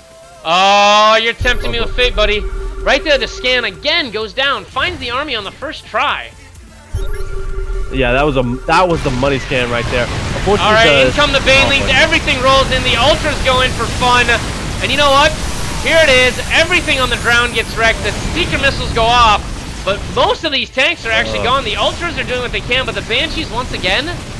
Oh wow! And wow! Holy cow! In a matter of seconds, you look at that, and he was at 26 supply from that attack, and he is now back up to 96 supply. But still, he is taking a major hit. And here it is. The move out to try to take this. I mean, there's no ground army. It's all air and Thors. What he really needs, he just needs the single greatest collections of mutas I think the world has ever seen. But instead, here comes the Zerglings. The Banshees are finally pushing out. The Zerglings and Ultras are here. This is when he needs to take all these workers and move them to his 5th base. He's not mining out of his 5th base. Phoenix just forgot to get his workers moving. And all the Ultras just get cleaned up really easily with the 7 Banshees. And not that, the +3 weapons that they actually have here. So that is insane, and GG. Yeah, that was crazy here. Frosty not able to take the engagements he needed as you disconnect once again. Oh, well, I'm going to disconnect every time. Every time. This will happen every time. Now, stupid question. Do you know how to rotate the camera? Yeah, it's home and end. Home and end? I'm sorry, no, sorry. It's insert and delete. Okay, because I went to your vision for a second there and it messed up my camera. Oh. Yeah. Frosty got to take a bio break, so we got a 2-minute break here, I guess. Yeah, where did my... Wait a minute. What the hell? Where did my camera go? My camera is missing entirely. Oh, that. I clicked the wrong one. I meant to do that one. There we go. Alright, so it's going to disconnect me again. It's something about Skype, like, interrupting. I mean, I literally upgraded my internet service to get double the upload to try to prevent this, but it doesn't seem to matter. Anytime I'm on a Skype call, it does this. I don't know how people, like Base Trade TV can have 2 cams going, 3 cams going, 4 cams going. No problems. I have 1 conversation and problems. Well, they use, like, I forget what they use, but... They use Skype, though, right? Yeah, I think so. What the hell happened to my chat? Why is my chat thing not working? Connect. Why is this not connecting? Why is the chat thing gone now? What? Hang on, am I missing a window here? No. I think there's something wrong with it. Why won't it? I don't know why this won't, hold on, I think something just happened with my, deauthorize that. Okay, authorize, let's retry this. Alright.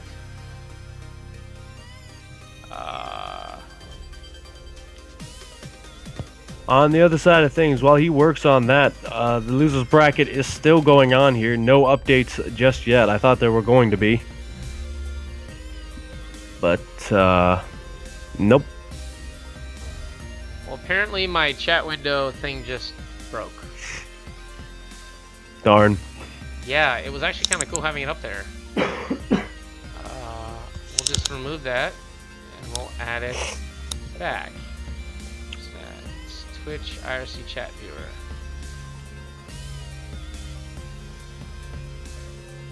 Put that back there. And Frosty is back. I'm back too, but hang on, I'm trying to get my chat working. I probably should have gotten up and gotten some water.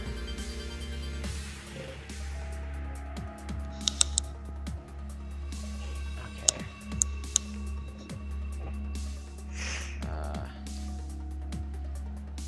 See if I can get this feature working. It was working earlier. I don't know what happened. Now it's not letting me log into my own Twitch. Okay, I don't know what the hell was up with that. It needs to go quicker. Okay, there. Connect. There we go. I think it's working now. It's, there we go. Huzzah! We have a winner.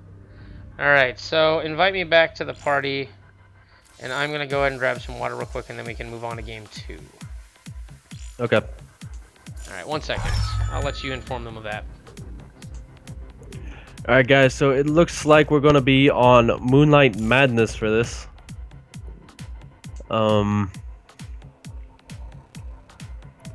Entering the lobby now. And I mean, this should be a pretty good game. Moonlight Madness, of course, is a bit Zerg favored, but I say that about a lot of the new maps. Basically, you have those back rocks, which are really a nuisance for early roach aggression. If Frosty Phoenix decides to go that route once again, Workhorse is almost definitely going to stick with what's been working here, using that early expand build to great effect against Zerg opponents. But anyway, guys, we're hopping into game number 1, and I think DJ... I'm back. I'm back. Hello. Ah, Passer froze, I guess. Wow, good timing on that. Passer is actually going to lag out here very shortly. I don't know why. Oh, there we go. That's the game. Yeah, Passer's going to lag out.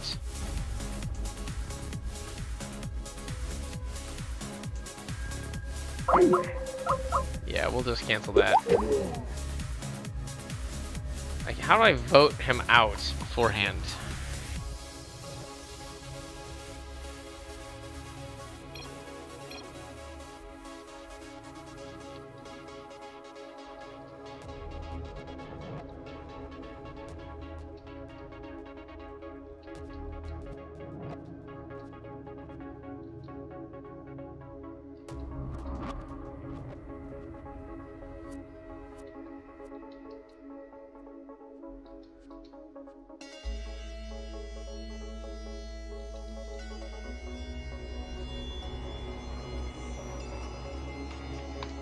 Sorry about this, guys. But as soon as he's gone, there we go. So I'm gonna have to go ahead and solo cast this one. This is game 2. Phoenix was not able to take that last match, so he's our underdog right now. This is Frosty Phoenix, our blue Zerg. His opponent doing some tricky mech. Not tricky mech, just standard mech that annoys everyone. It's Workhorse. So once again,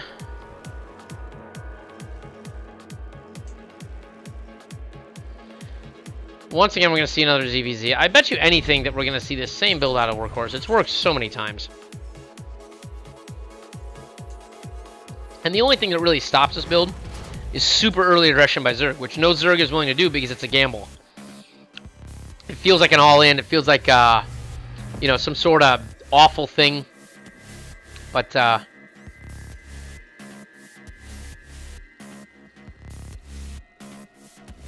yeah, it looks like Passer's out for the rest of this. I'm going to end up having to solo cast the rest of this tournament. But if you like what I do, if you liked what Passer was doing, you can go and check him out. It's Passer2300 on Twitch. And I think it's Passer Gaming 2. Yeah, Passer Gaming 2 on Twitter. For me, you can see my information over there. Check it out. You can go ahead and follow me if you like what I do, how I cast, etc., etc., etc. Just give me a call. Just go ahead and click follow, and we'll keep it real here on DJ Specter's channel. So anyway, we do see a similar build. We're going to see a command center first. I mean, he builds it right out in plain sight as opposed to his wall. He doesn't feel there's going to be any early pressure whatsoever. The base here goes down. So if you look at the production tab, you see that the bases are pretty well lined up. I mean, this one's a little bit further ahead than this one. So his hatchery will pop sooner. But hopefully you'll be able to capitalize on it. Otherwise, we're going to see a fairly normal game here.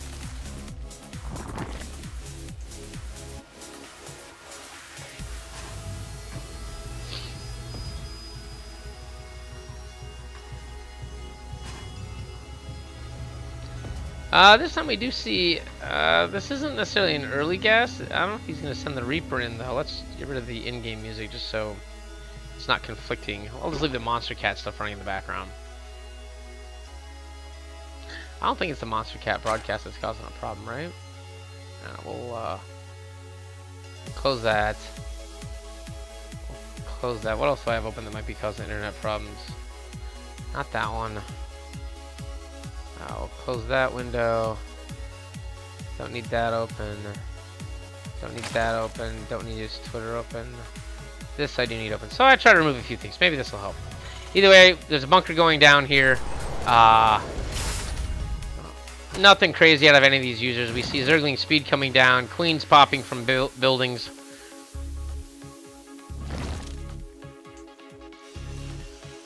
All standard is all stuff that is good and standard here.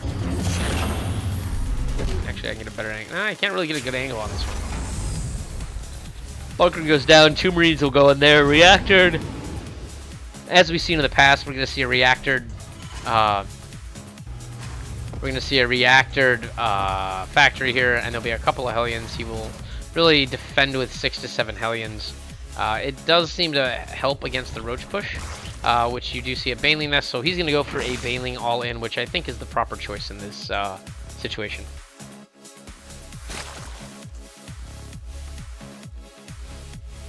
So one thing he hasn't done so far, we've seen an identical build out of Workhorse in nearly every game, even the ones he lost in.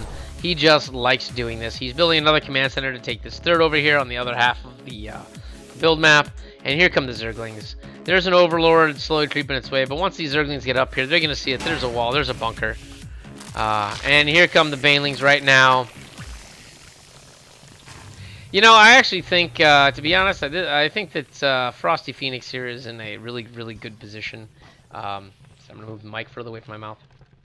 He's got the Banelings, he's got the Zerglings. There's nothing here to defend. The Hellions haven't popped yet. If he goes in right now, he could win this. Because there's only 2 units. There's only 4 combat units total. He goes ahead to push in. He does see it. There is a hole. Holy cow. There's actually a hole. There's a partial surround. The Banelings actually go off. Kill all the Marines. Kills the depot. Wow. Well done. He raises it. He accidentally lowers the depot as opposed to raising it. And the Zerglings actually get into this base. The Baneling is out there. It crashes. Oh! Unexpectedly against the buildings there. And now the Zerglings are going to go and have to get the surround on this. And there's quite a few Zerglings being roasted here, but there is another flood of Lings down here to go ahead and take out these workers down here. And the Hellions are there to help, but not before the Zerglings just go to town on those workers. I mean, total units lost, and we're talking 30 units, but at least 12 workers here. And it really hurt the economy, because if you look at the economy, his economy is now not as strong as it was before. These Hellions pay for themselves in spades, you know, and that was sort of the early pressure that I think needed to happen. More Zerglings and Banelings definitely would help. The Banelings could definitely ruin this command center. They could stop the reactor here. They could stop depots here and there to go ahead and prevent, to keep him supply blocked. As long as you keep Workhorse supply blocked, he doesn't have any defenses.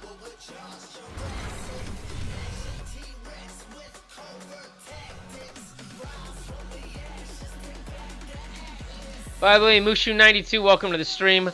I'd like to invite you to follow me if you are so inclined. If anyone else is out there lurking and you haven't followed me, go ahead and do so. This is the ESL number 28 Skill Cup.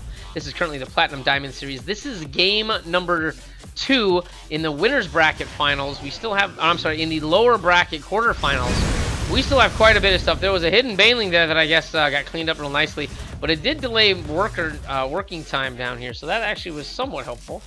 There are more Zerglings here, but there are no higher tech units. We do see a Roach Warren, but now that we have tank production, Roach Warrens are going to be less useful. He really should just go Ling Bling Muta, skip the Roach Warrens, go straight to you know, Mutatech, but he just doesn't have the income. I mean, he put a lot into the initial push.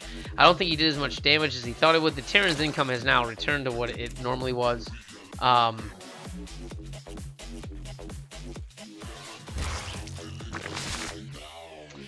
then there's this. Roach Ling. If he goes Banelings, though, he's actually got a good shot at stopping this. Like, but this tank here, this cross zone, this right here is the kill zone. So as soon as he crosses this threshold, he's in trouble. He hits this area right here, this is a kill zone. So, I mean, it's death as soon as he enters this area right here. And it looks like he's actually going to go ahead and not do that. Though somehow these Hellions now are positioned back here. So I don't know if this is luck or what's going on over here, but that is very, very strategic that these Hellions just happen to be placed here. I mean, they're very close to the base. He moves the rest of the Hellions, and he moves 2 of his tanks over here. It's like he knew this attack was coming. That was very, very strange. And so now, I don't know what he did. Was he accidentally attacked the wrong thing? The Roaches have nowhere to go. The tanks are now hammering this down. He really needs to just pull out. He's trying to bait out the Hellions, but there's just simply too many of them. There's almost 16 of them. So he's not going to be able to do anything with this, and he didn't A-move the Lings in to deal with the tanks. So, unfortunately, there's just simply too much here to deal with this. And once again, Yeah, Workhorse with like a perfect defense here with Mech.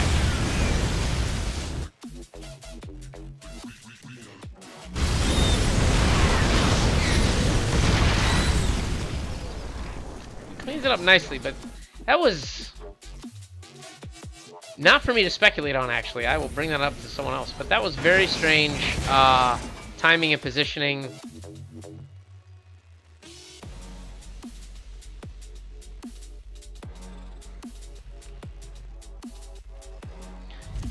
But otherwise, we are back into yet another slow TVZ where at least Frosty tried something. The other Zerg players did not try early pressure. However, the army value is 29 to 59, and there is absolutely no way that he can ever come back to this. There's a 4th base going down. Frosty is still on 2 bases. Look, straight up, he can't win this on an econ battle. Workhorse could just simply move out and just win.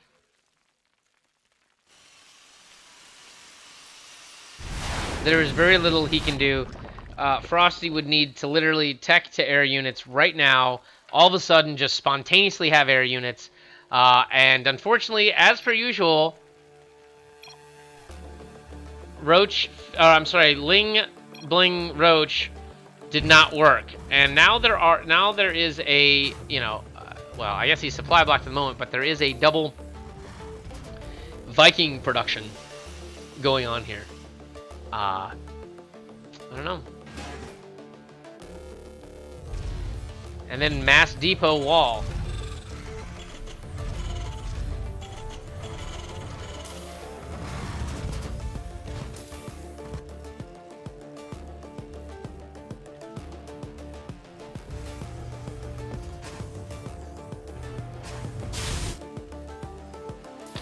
Look at all this production.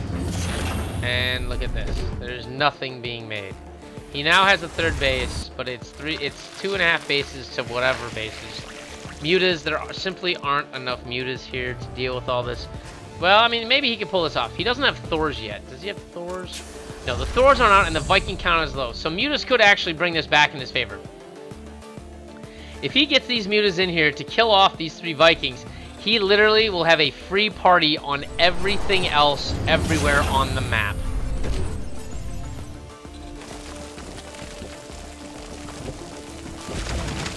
Not sure I approve of the Spore Crawler choice, because this usually isn't what's been killing this guy.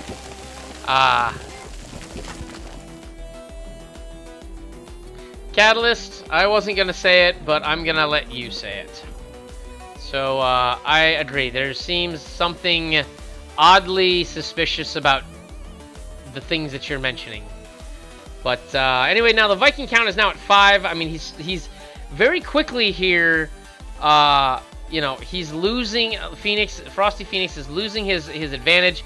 He only has 9, oh, actually, if he loses this, barracks, he won't be able to make any more factories or anything else. This is a surprising turn of events, and he's just gonna let this die. He's gonna lose the barracks, so, I mean, does he make another barracks to replace it? I don't think so. He should just kill the barracks. Oh, he didn't get a chance to. But this is an opportunity. He can push out and kill some of these other things. I mean, there's lots of, wow, holy cow. There are 5 turrets just at that one base. I mean,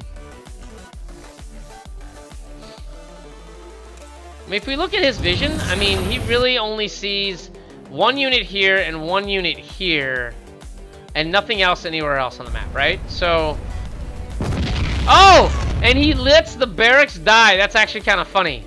So if we see, is he rebuilding the barracks? No, he's actually not rebuilding the barracks, because I think he's in his final configuration for buildings. He's got his 4 factories. He's got his Research armory complete. and his 2 armories. He really doesn't have anything. So I'm just gonna sit here and I'm just curious. I just want to watch. Let's see if we can tune in to his brain. See where he's moving. Mineral field depleted. Upgrade See what would he complete. think. Research complete.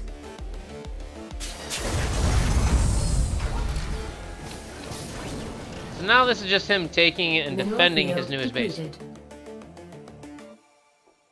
Upgrade complete. We do see corruptors coming down, 6 of them actually. But that's not going to be enough to deal with this Viking, Raven army, unfortunately. There's just simply too many of those units, and the Ravens especially will cut down all that. You really need, in this case, mutas and corruptors, because you need the mutas to chase down the Ravens and kill them, and the corruptors to deal with it. But you know, he is placing turrets, you know, just all the way, just generally all the way around. And then there are the...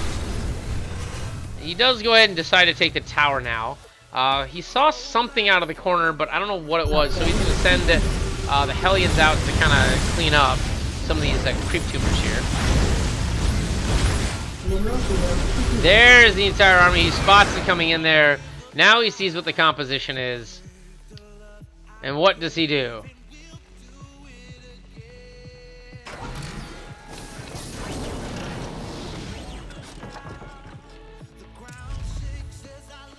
This is a big army. I mean, this is a lot of units.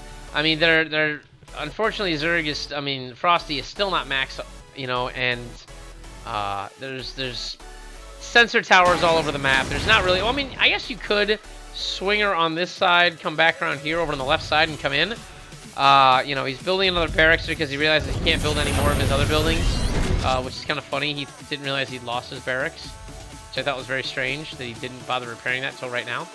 But he could take out this base right here. That's basically a fully like a third. That's a third base that's only got a few workers at it. He keeps moving all the workers to more forward bases. I'm not sure that's a bad idea. I mean, he could go ahead and basically drop back and fully mine from this base, which is a neat idea. This Hellions comes out here. He kills the unit that's at the watchtower, and you know, he plops all of his Hellions here just for what it's worth.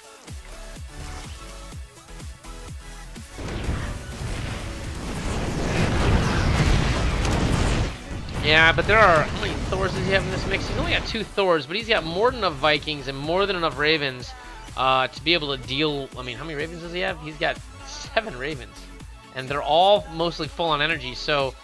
For what little he has, I don't think this is... I mean... 1, 2, 3, 4, 5, 6 bases to 4. This is just a battle that's being dragged out that eventually is going to end in the Terran's favor. He is ahead in upgrades if you look at it.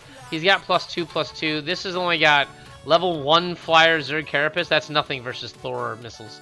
All this era is going to evaporate, and it's just going to be over with when this engagement takes place. And once again, this scan goes down. How does he know? I guess it doesn't matter. I guess he sees the units on the scanner tower. I guess that's what it is. I guess the scanner tower range here. The Brood Lords come in and start doing some work on the siege. But you know what? He's not going in. He's not engaging everything. Now he's like, screw it, YOLO. Everything goes in. Banelings explode on everything. He tries to fight with what he can. The Brood Lords, the PDD damage is real. He brings in the Corruptors. The Corruptors and Brood Lords are slow and going to work. The Brood Lords are actually still alive because the Vikings are having to focus down the Corruptors. But the Corruptors are doing the best they can in the light of unlimited PDDs, apparently. And wow. Suddenly now the supply is heavily in Workhorse's favors, and Frosty goes ahead and throws in the towel. And Workhorse takes that series 2-0. Congratulations to Workhorse. Let's see if everything fails on my stream, because you know. There we go. Okay, didn't totally die. I disconnected, but I came back. All right. So attempting to join chat channel. Let's see if I can get back into this. Maybe it'll work. Maybe it won't. We shall see.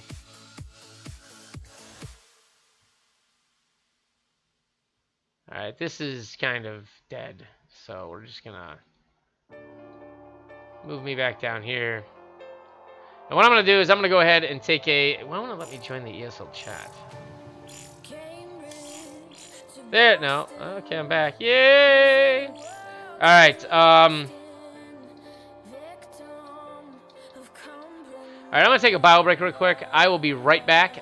Give me 1 minute.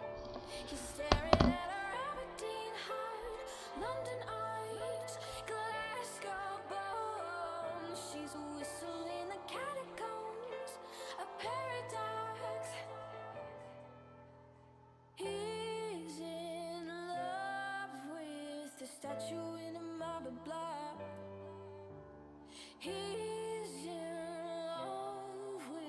the girl that time forgot. She just shakes her ears. She's falling too far with salt in her scars. Won't let it taste her tears. She's falling too far. The girl that time forgot.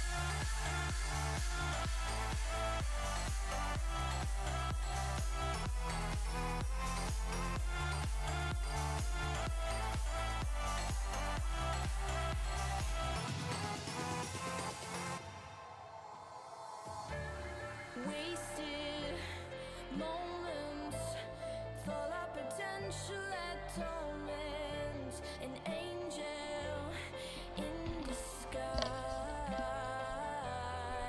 All right, now I'm back. So here we are. We are in the. Let me check the bracket one more time.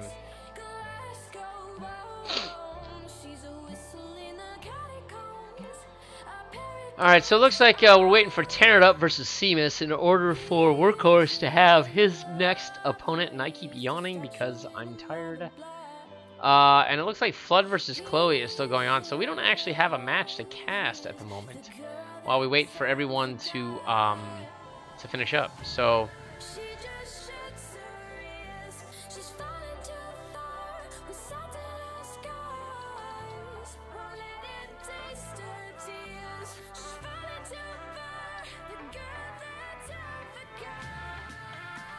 all right, let's make sure this is updated.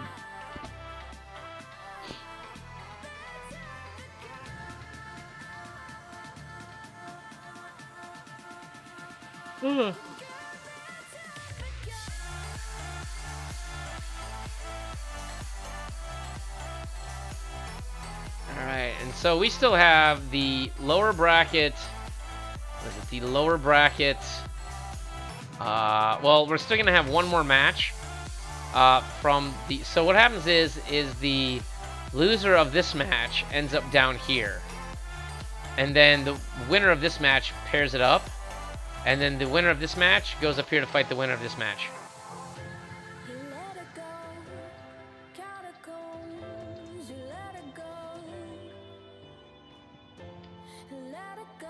Alright, I just saw some people pop in here. Do we have new people?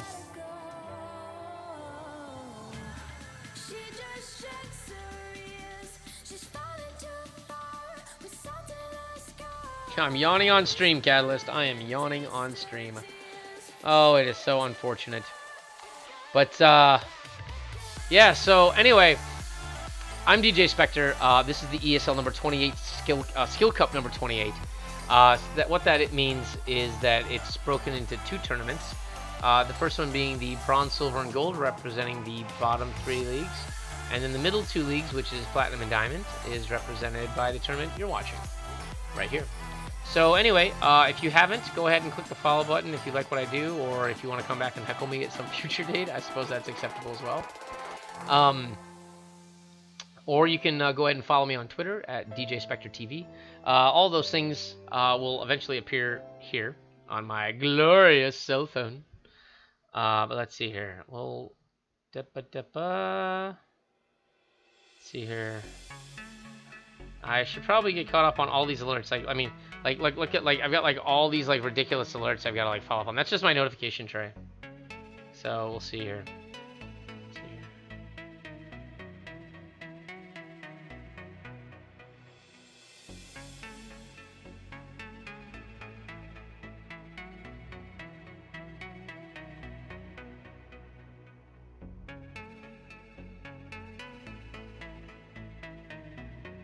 So we'll just listen to some beautiful Monster Cat.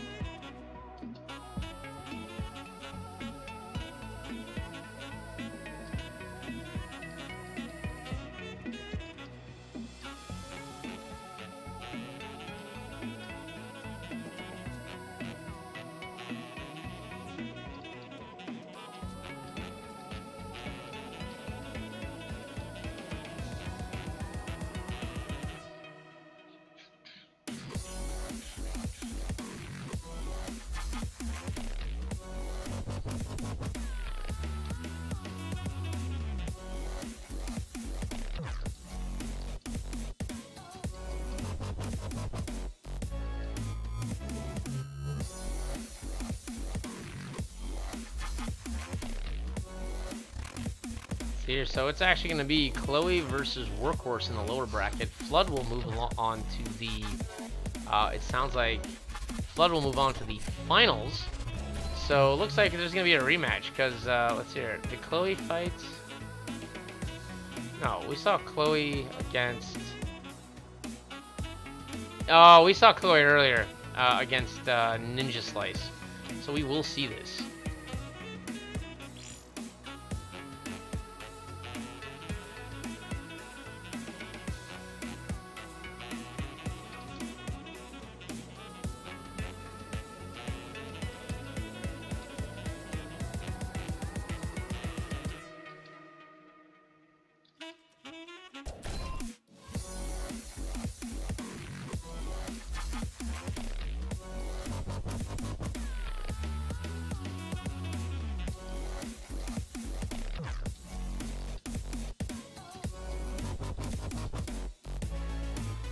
Alright, let's see here. Alright, so it looks like we're going to cast Workhorse versus Chloe.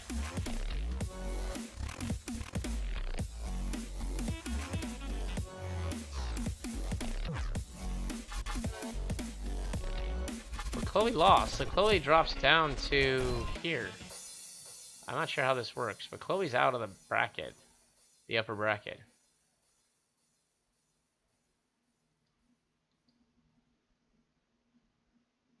Tearing it up. Well, still, I don't think I've got a match to cast. Oh, no, the winner goes here. I guess I could always pop over and cast with Ozlord.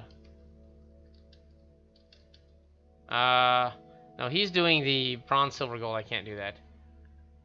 I think we just gotta wait, guys.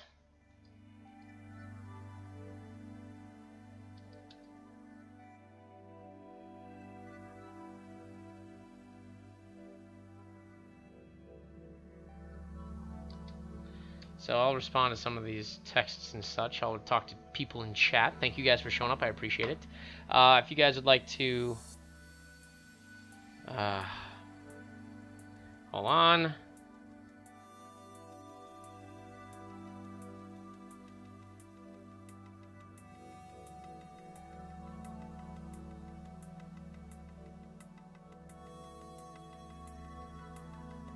I'm kind of happy vacation's almost over. 3-Rex proxy on Bridgehead with float into natural is probably the dumbest thing I've ever done. You know what's funny? Is actually, Nikki B. Red, that's actually not a bad strategy. It works against Terran. So if you 2-Rocks proxy Terran, that's actually not a bad thing. And it can also work against Protoss for the same reason, because if you meet a greedy Protoss, they won't have enough Stalkers to actually stop the Marine Force.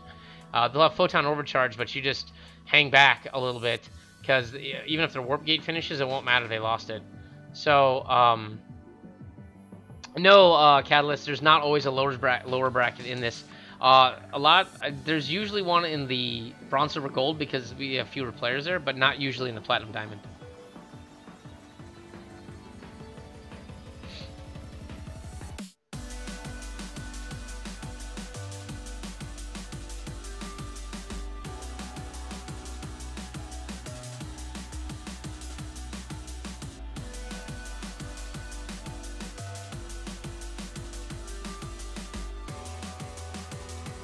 So now I gotta go through all this crap. What is all this shit?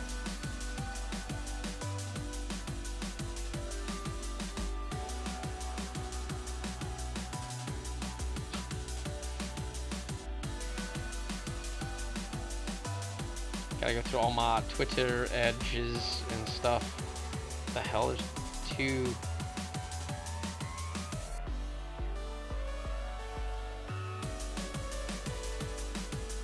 Oh, these are the other ones. I don't know who that is. I don't know who that person is. I like how I don't know what any of this stuff in Twitter means. It says my contact on Twitter. I don't know who that is. Oh, maybe I do know who that is. But we're going to keep watching this bracket and see who we can get. I mean, if Tearing It Up is back, we can maybe cast one of his games. Nah, I think they're all duking it out. So Chloe gets knocked down there, but he's still got to work on Workhorse. Tearing It Up and Seamus are just... I think what is Tearing It Up disconnected. Lager is up 1-0. So, looks like they're waiting for Tearing It Up's timeout to end. Flood is the first person into the finals. So, Flood has quite a while to wait because if this match still has to end, or this match still has to wrap up, the series does. Then there's a series here, then there's another series here. So, Flood should probably just go take a nap, and in about an hour, he can come back.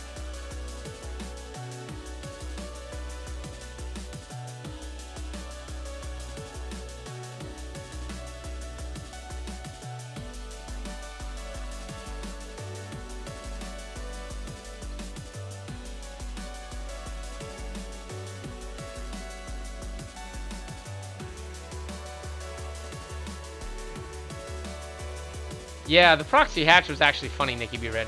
The proxy hatch was hysterical where he put the hatch in the guy's main base after he'd already had a natural.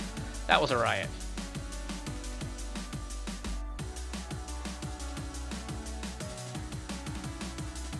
Alright.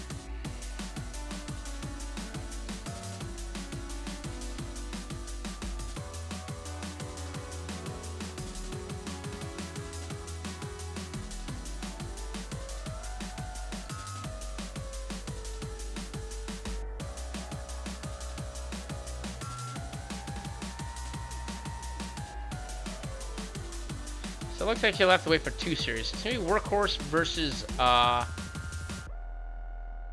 guess his name's Lager, but he goes by Seamus.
I will be right back. Actually, I just need a 2-minute bio break. That's what I was trying to tell everyone in the chat. Like I've been sitting here, but I need to take a quick break. I've been drinking loads of water, but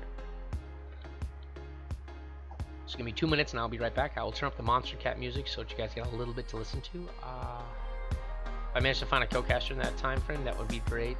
But anyway, I will be back in 2 minutos.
Alright, we are back.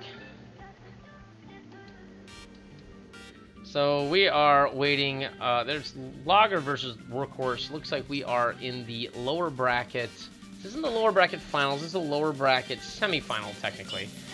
This will lead to the lower bracket final against Chloe. Whoever wins against Chloe will then move into the grand finals, which will be against Flood, who we streamed earlier.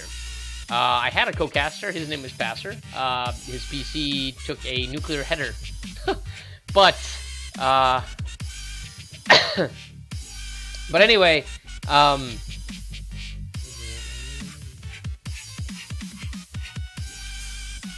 is this? Oh, expired SC. That's okay. You don't have to. I appreciate it. You don't have to go ahead and do that. I volunteered for this. So I will endure, because I'm a hardcore nerd. I guess that's how that statement goes.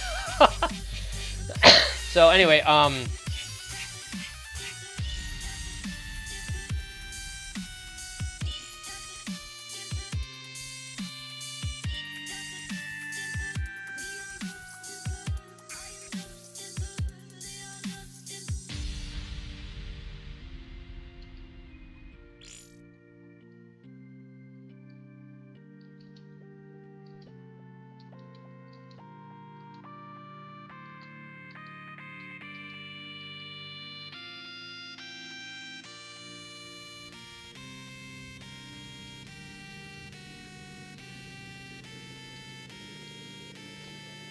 alright, so, ready to go.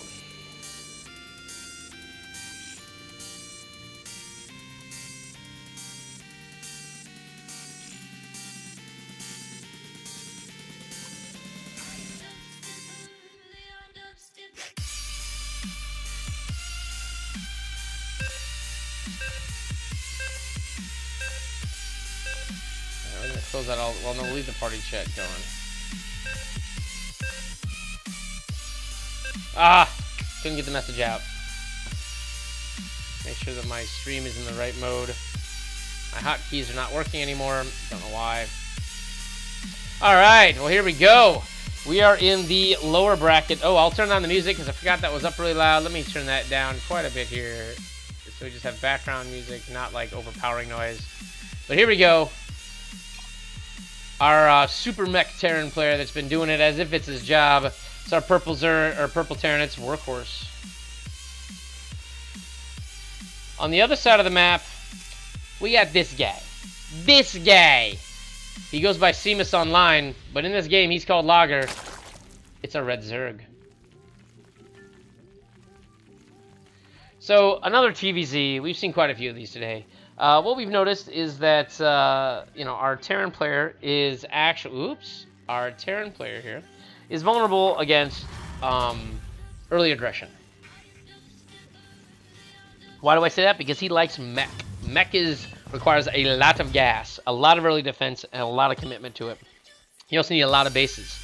So what we've seen out of Workhorse is typically he'll go CC first versus, or he'll go CC first into barracks and then more bases with lots of Hellions and a couple of Marines early. He never makes Marauders. He only makes a few Banshees very late game, and that's usually to deal with Ultras. And really, that's it. He will make Hellions, tanks, there'll be some Marines, but he'll make Vikings and Ravens mostly. So, by the way, Catalyst, which of the ESL tourneys do I cast? Oh, I cast actually only the Sunday Open, and then that's the America Open, and I cast the America Cup that you see now, this one. On Wednesdays, usually a platinum diamond. Although if you got more casters that are necessary, I'll hop over and do the bronze, silver, gold also. There's also a what's known as a triple threat cup, which is on Saturdays. Which they actually have different divisions in that one. That's it's bronze and silver paired together, gold and platinum, and then diamond master are another group. And that one I believe has coaching as a prize. So I don't do the Saturday one because I'm never available on Saturdays. But then I do that. I also do my own weekly show called Thirsty Thursday, which is THURSTY, spelled thirsty the same way you would spell the beginning of Thursday, which is because originally when I came up with it, I was like, it's Thursday. It was Thursday. That's how I came up with it. And someone's like, it's Thursday, and they're like, you mean Thirsty Thursday? I'm like, no, Thursday. And then it just kind of became Thirsty Thursday. So anyway, that's my weekly show. It starts at 8 p.m. Eastern time on every Thursday, and I've had a hiatus of it for 2 weeks. So next week will be the first Thirsty Thursday in 3 weeks. So come back, check it out, and I will type in here. Let's see here.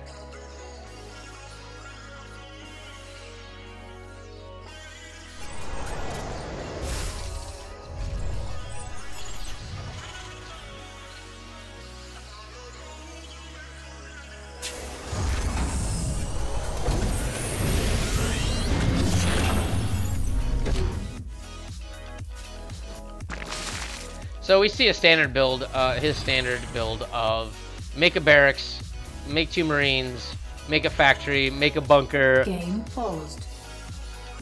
What?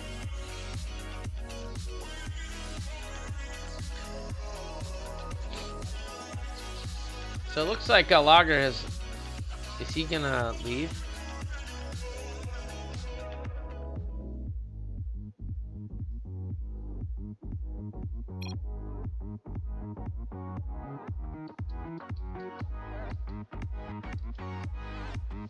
Can't really do much about that, actually, to be honest.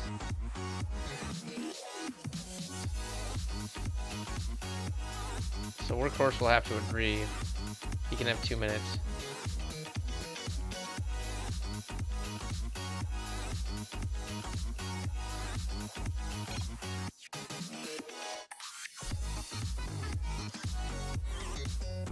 Alright, so we'll say 2 minutes. So I gotta look at my El Clocko for my clock thingy. Alright, so we will open that. Alright. Timer. Stopwatch, we'll see that start. So 2 minutes. Anyway, just so you can see, since I'm an observer, I can kind of move anywhere I want. I don't have the, I'm not limited by the players. What we do see is we see the standard build that Workhorse always does. You know, we see his factory being built. I mean, if you look at the production tab, I mean, his factory is about half done. He's got his bunker in place. He's building his other depot, which is where? Here, so he can wall off. On the flip side, though, we see the pool about maybe 20% done with speed. We don't see any other buildings being built. I mean, this is a fairly strong, this is a fairly weak defense. I mean, it's only 2 Marines at 5-minute mark. I mean, you could 6-pool this guy and have wrecked his shit by now. It's like, see, good to know. So the tourneys I will be playing in, you will be casting. Yes, they will be, Catalyst. I don't always do them. Like, I've been, like, last Sunday I had, I casted the entire Platinum, or on the entire Open. It was actually brutal because I had I wasn't feeling well, and plus I also woke up like 30 seconds before the tournament started, so I was kind of caught off guard. And here we go. Looks like he actually stopped beforehand. So nice. So the game's actually going to begin. So Lager not feeling so well here, unfortunately. Sometimes that happens. Tournaments don't line up really well with human health.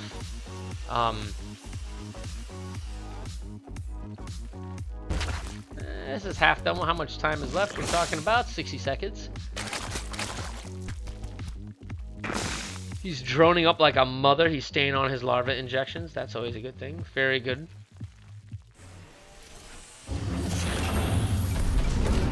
Like I said, this right here becomes cannon fodder for early aggression.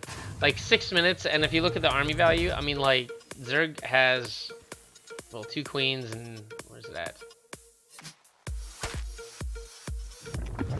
There goes the 3rd hatch down. So now, this Zerg is playing the way he needs to. He's getting his 3rd base up. I think now that he knows, you know, he's watched the way Workhorse plays.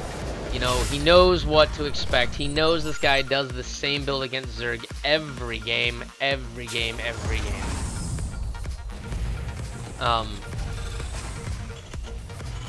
that's hopefully something he can use. I mean, like right here, you've got another factory, another command center. I mean, the economy is ridiculous, but he's easily hurt early game. And, you know, we don't see any real, like, units coming out from Lager. What we see is we see Evo chambers. We see 4 Zerglings that are acting protective. This is not going to stop 4 Hellions. You know, I mean, he's got 4 of them. 2 Queens do not stop 4 Hellions. I'll tell you that. Now, if he puts the other Queen here, it does force the Hellions to run around the back. He is going for a Roach Horn, which is very typical for Zerg. What he doesn't realize is that he's going mech. I mean, the tank production is going to start right now. He has the money actually to start tank production, which he will. So there'll be 1 tank that will come out here, and then he will get a whole bunch of Hellions and make a 2nd tank. So unless he goes air immediately, like you have to tech to air in order to beat this build. That is, I believe, the only way you can do it, because so far we've seen Roach pushes, we've seen Roach Hydra pushes. Either the Zerg player has not gone ahead and timed it right, meaning they've gotten a few Roaches but are nervous and don't know to attack into this, or they have the wrong composition and attack far too late, and then end up getting wrecked that way. So, 6 of one, half a dozen of another? Not sure. I guess that's just opinion only. That's not what I wanted. I wanted this. I'll move it over. There we go. So, where is this guy? We'll get rid of that. We don't need that. So again, here's the tank. You'll see 2 more Hellions and 1 more tank. There, see, I've seen this 1,000 times. Now, he brings in the Spore Crawler because he thinks there's Banshees, but if you actually look at this, he actually has no idea what's going on in his base. All he's seen is that the natural went down. He doesn't know anything in this whatsoever. And that's a bad thing. He needs to float this Overlord in and see everything.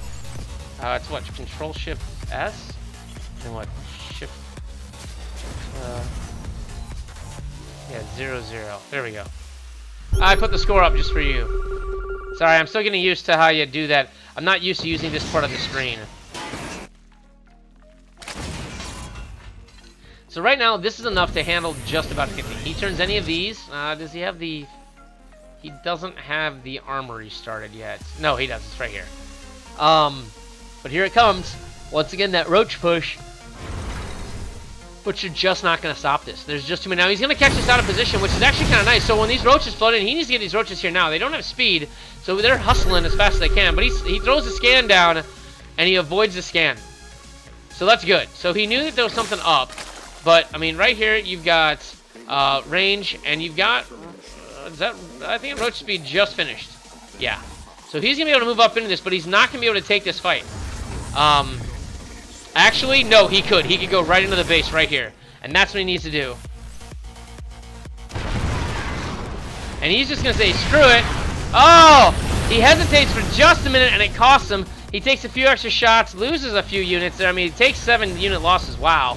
And the 3rd is definitely secured. So I think it's time now for the Hydra mix to just not happen.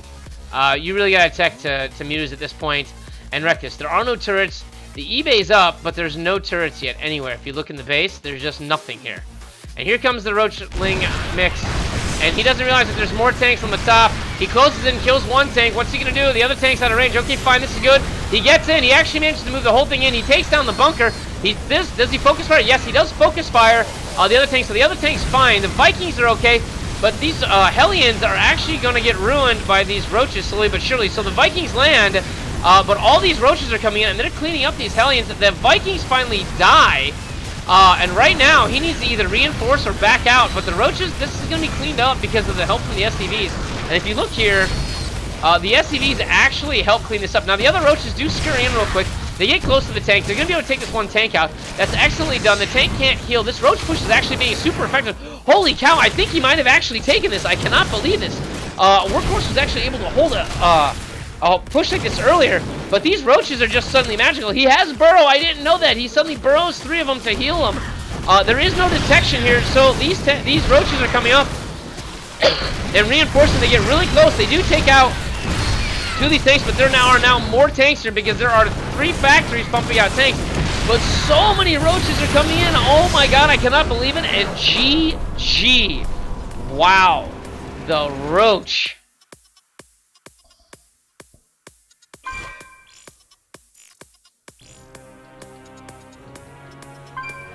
And by the way, thank you for watching. I appreciate it. Nikki B. Red, you've come around a couple of times. That's awesome. Thank you. If you haven't followed, which I think you did already, follow anyway, just to be safe. You know, because I like my followers. So anyway, hey, what's up, Gavin Hardiston? How you doing? Ah, so much craziness here. Empty chat. I don't know what that was. I'll deal with that later.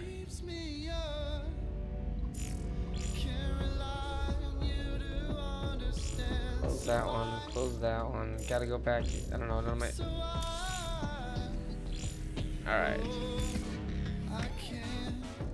It's okay, Gavin Hardison. You can always come back. There's a Sunday Open that's worth $50, so you should come back on the Sunday Open and show up. This is the ESL number 28 Skill Cup. Going into game number 2 of the lower bracket quarterfinal, or lower bracket semifinal between Workhorse and Lager. Lager defeated Workhorse's normally very strong mech play with one beautiful Roach all in.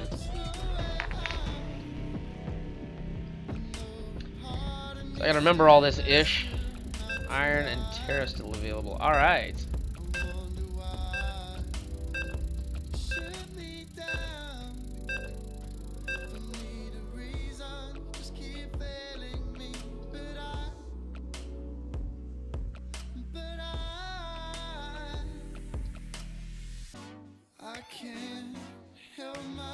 Alright, so let's get into this game here.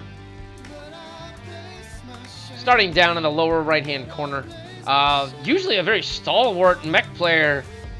We have Workhorse. Currently down 1-0. Oh, I should probably add that, right? So then what is it? Is it control 2? Or 1. There we go. By the way, Galvin Hardison, thank you for the follow. Hope you like the little girl on a wheelie, because you know what? You joined DJ's crew. You're a boss. Sitting down in the lower left-hand corner, we have the Red Zerg. We've got Lager.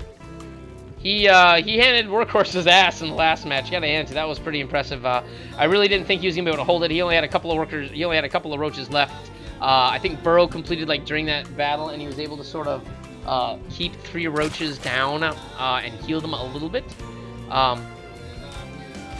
Get rid of that. We'll just turn off the in-game music, listen to Monster Cat while we do this. By the way, Gavin Hardiston, I'm only gold. I was plat. Exo Bird, I don't believe in roach. I believe in roaches. It's a little different. It's the inflection, right? Anyhow, thank you for the follow, Gavin Hardiston. And Exo Bird, you and I are going to have to talk about roaches and all that jazz. Whoa, sorry, hold on, I'm like going off screen here for some reason. Bam. And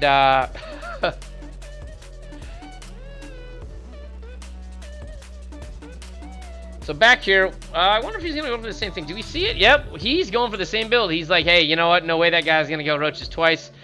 We see a expansion out of both players. So once again, we see some interesting mirror match here, despite the fact that it is a TVZ. Yes, it's a TVZ, but the Terran player is playing like a Zerg, which I always thought was funny.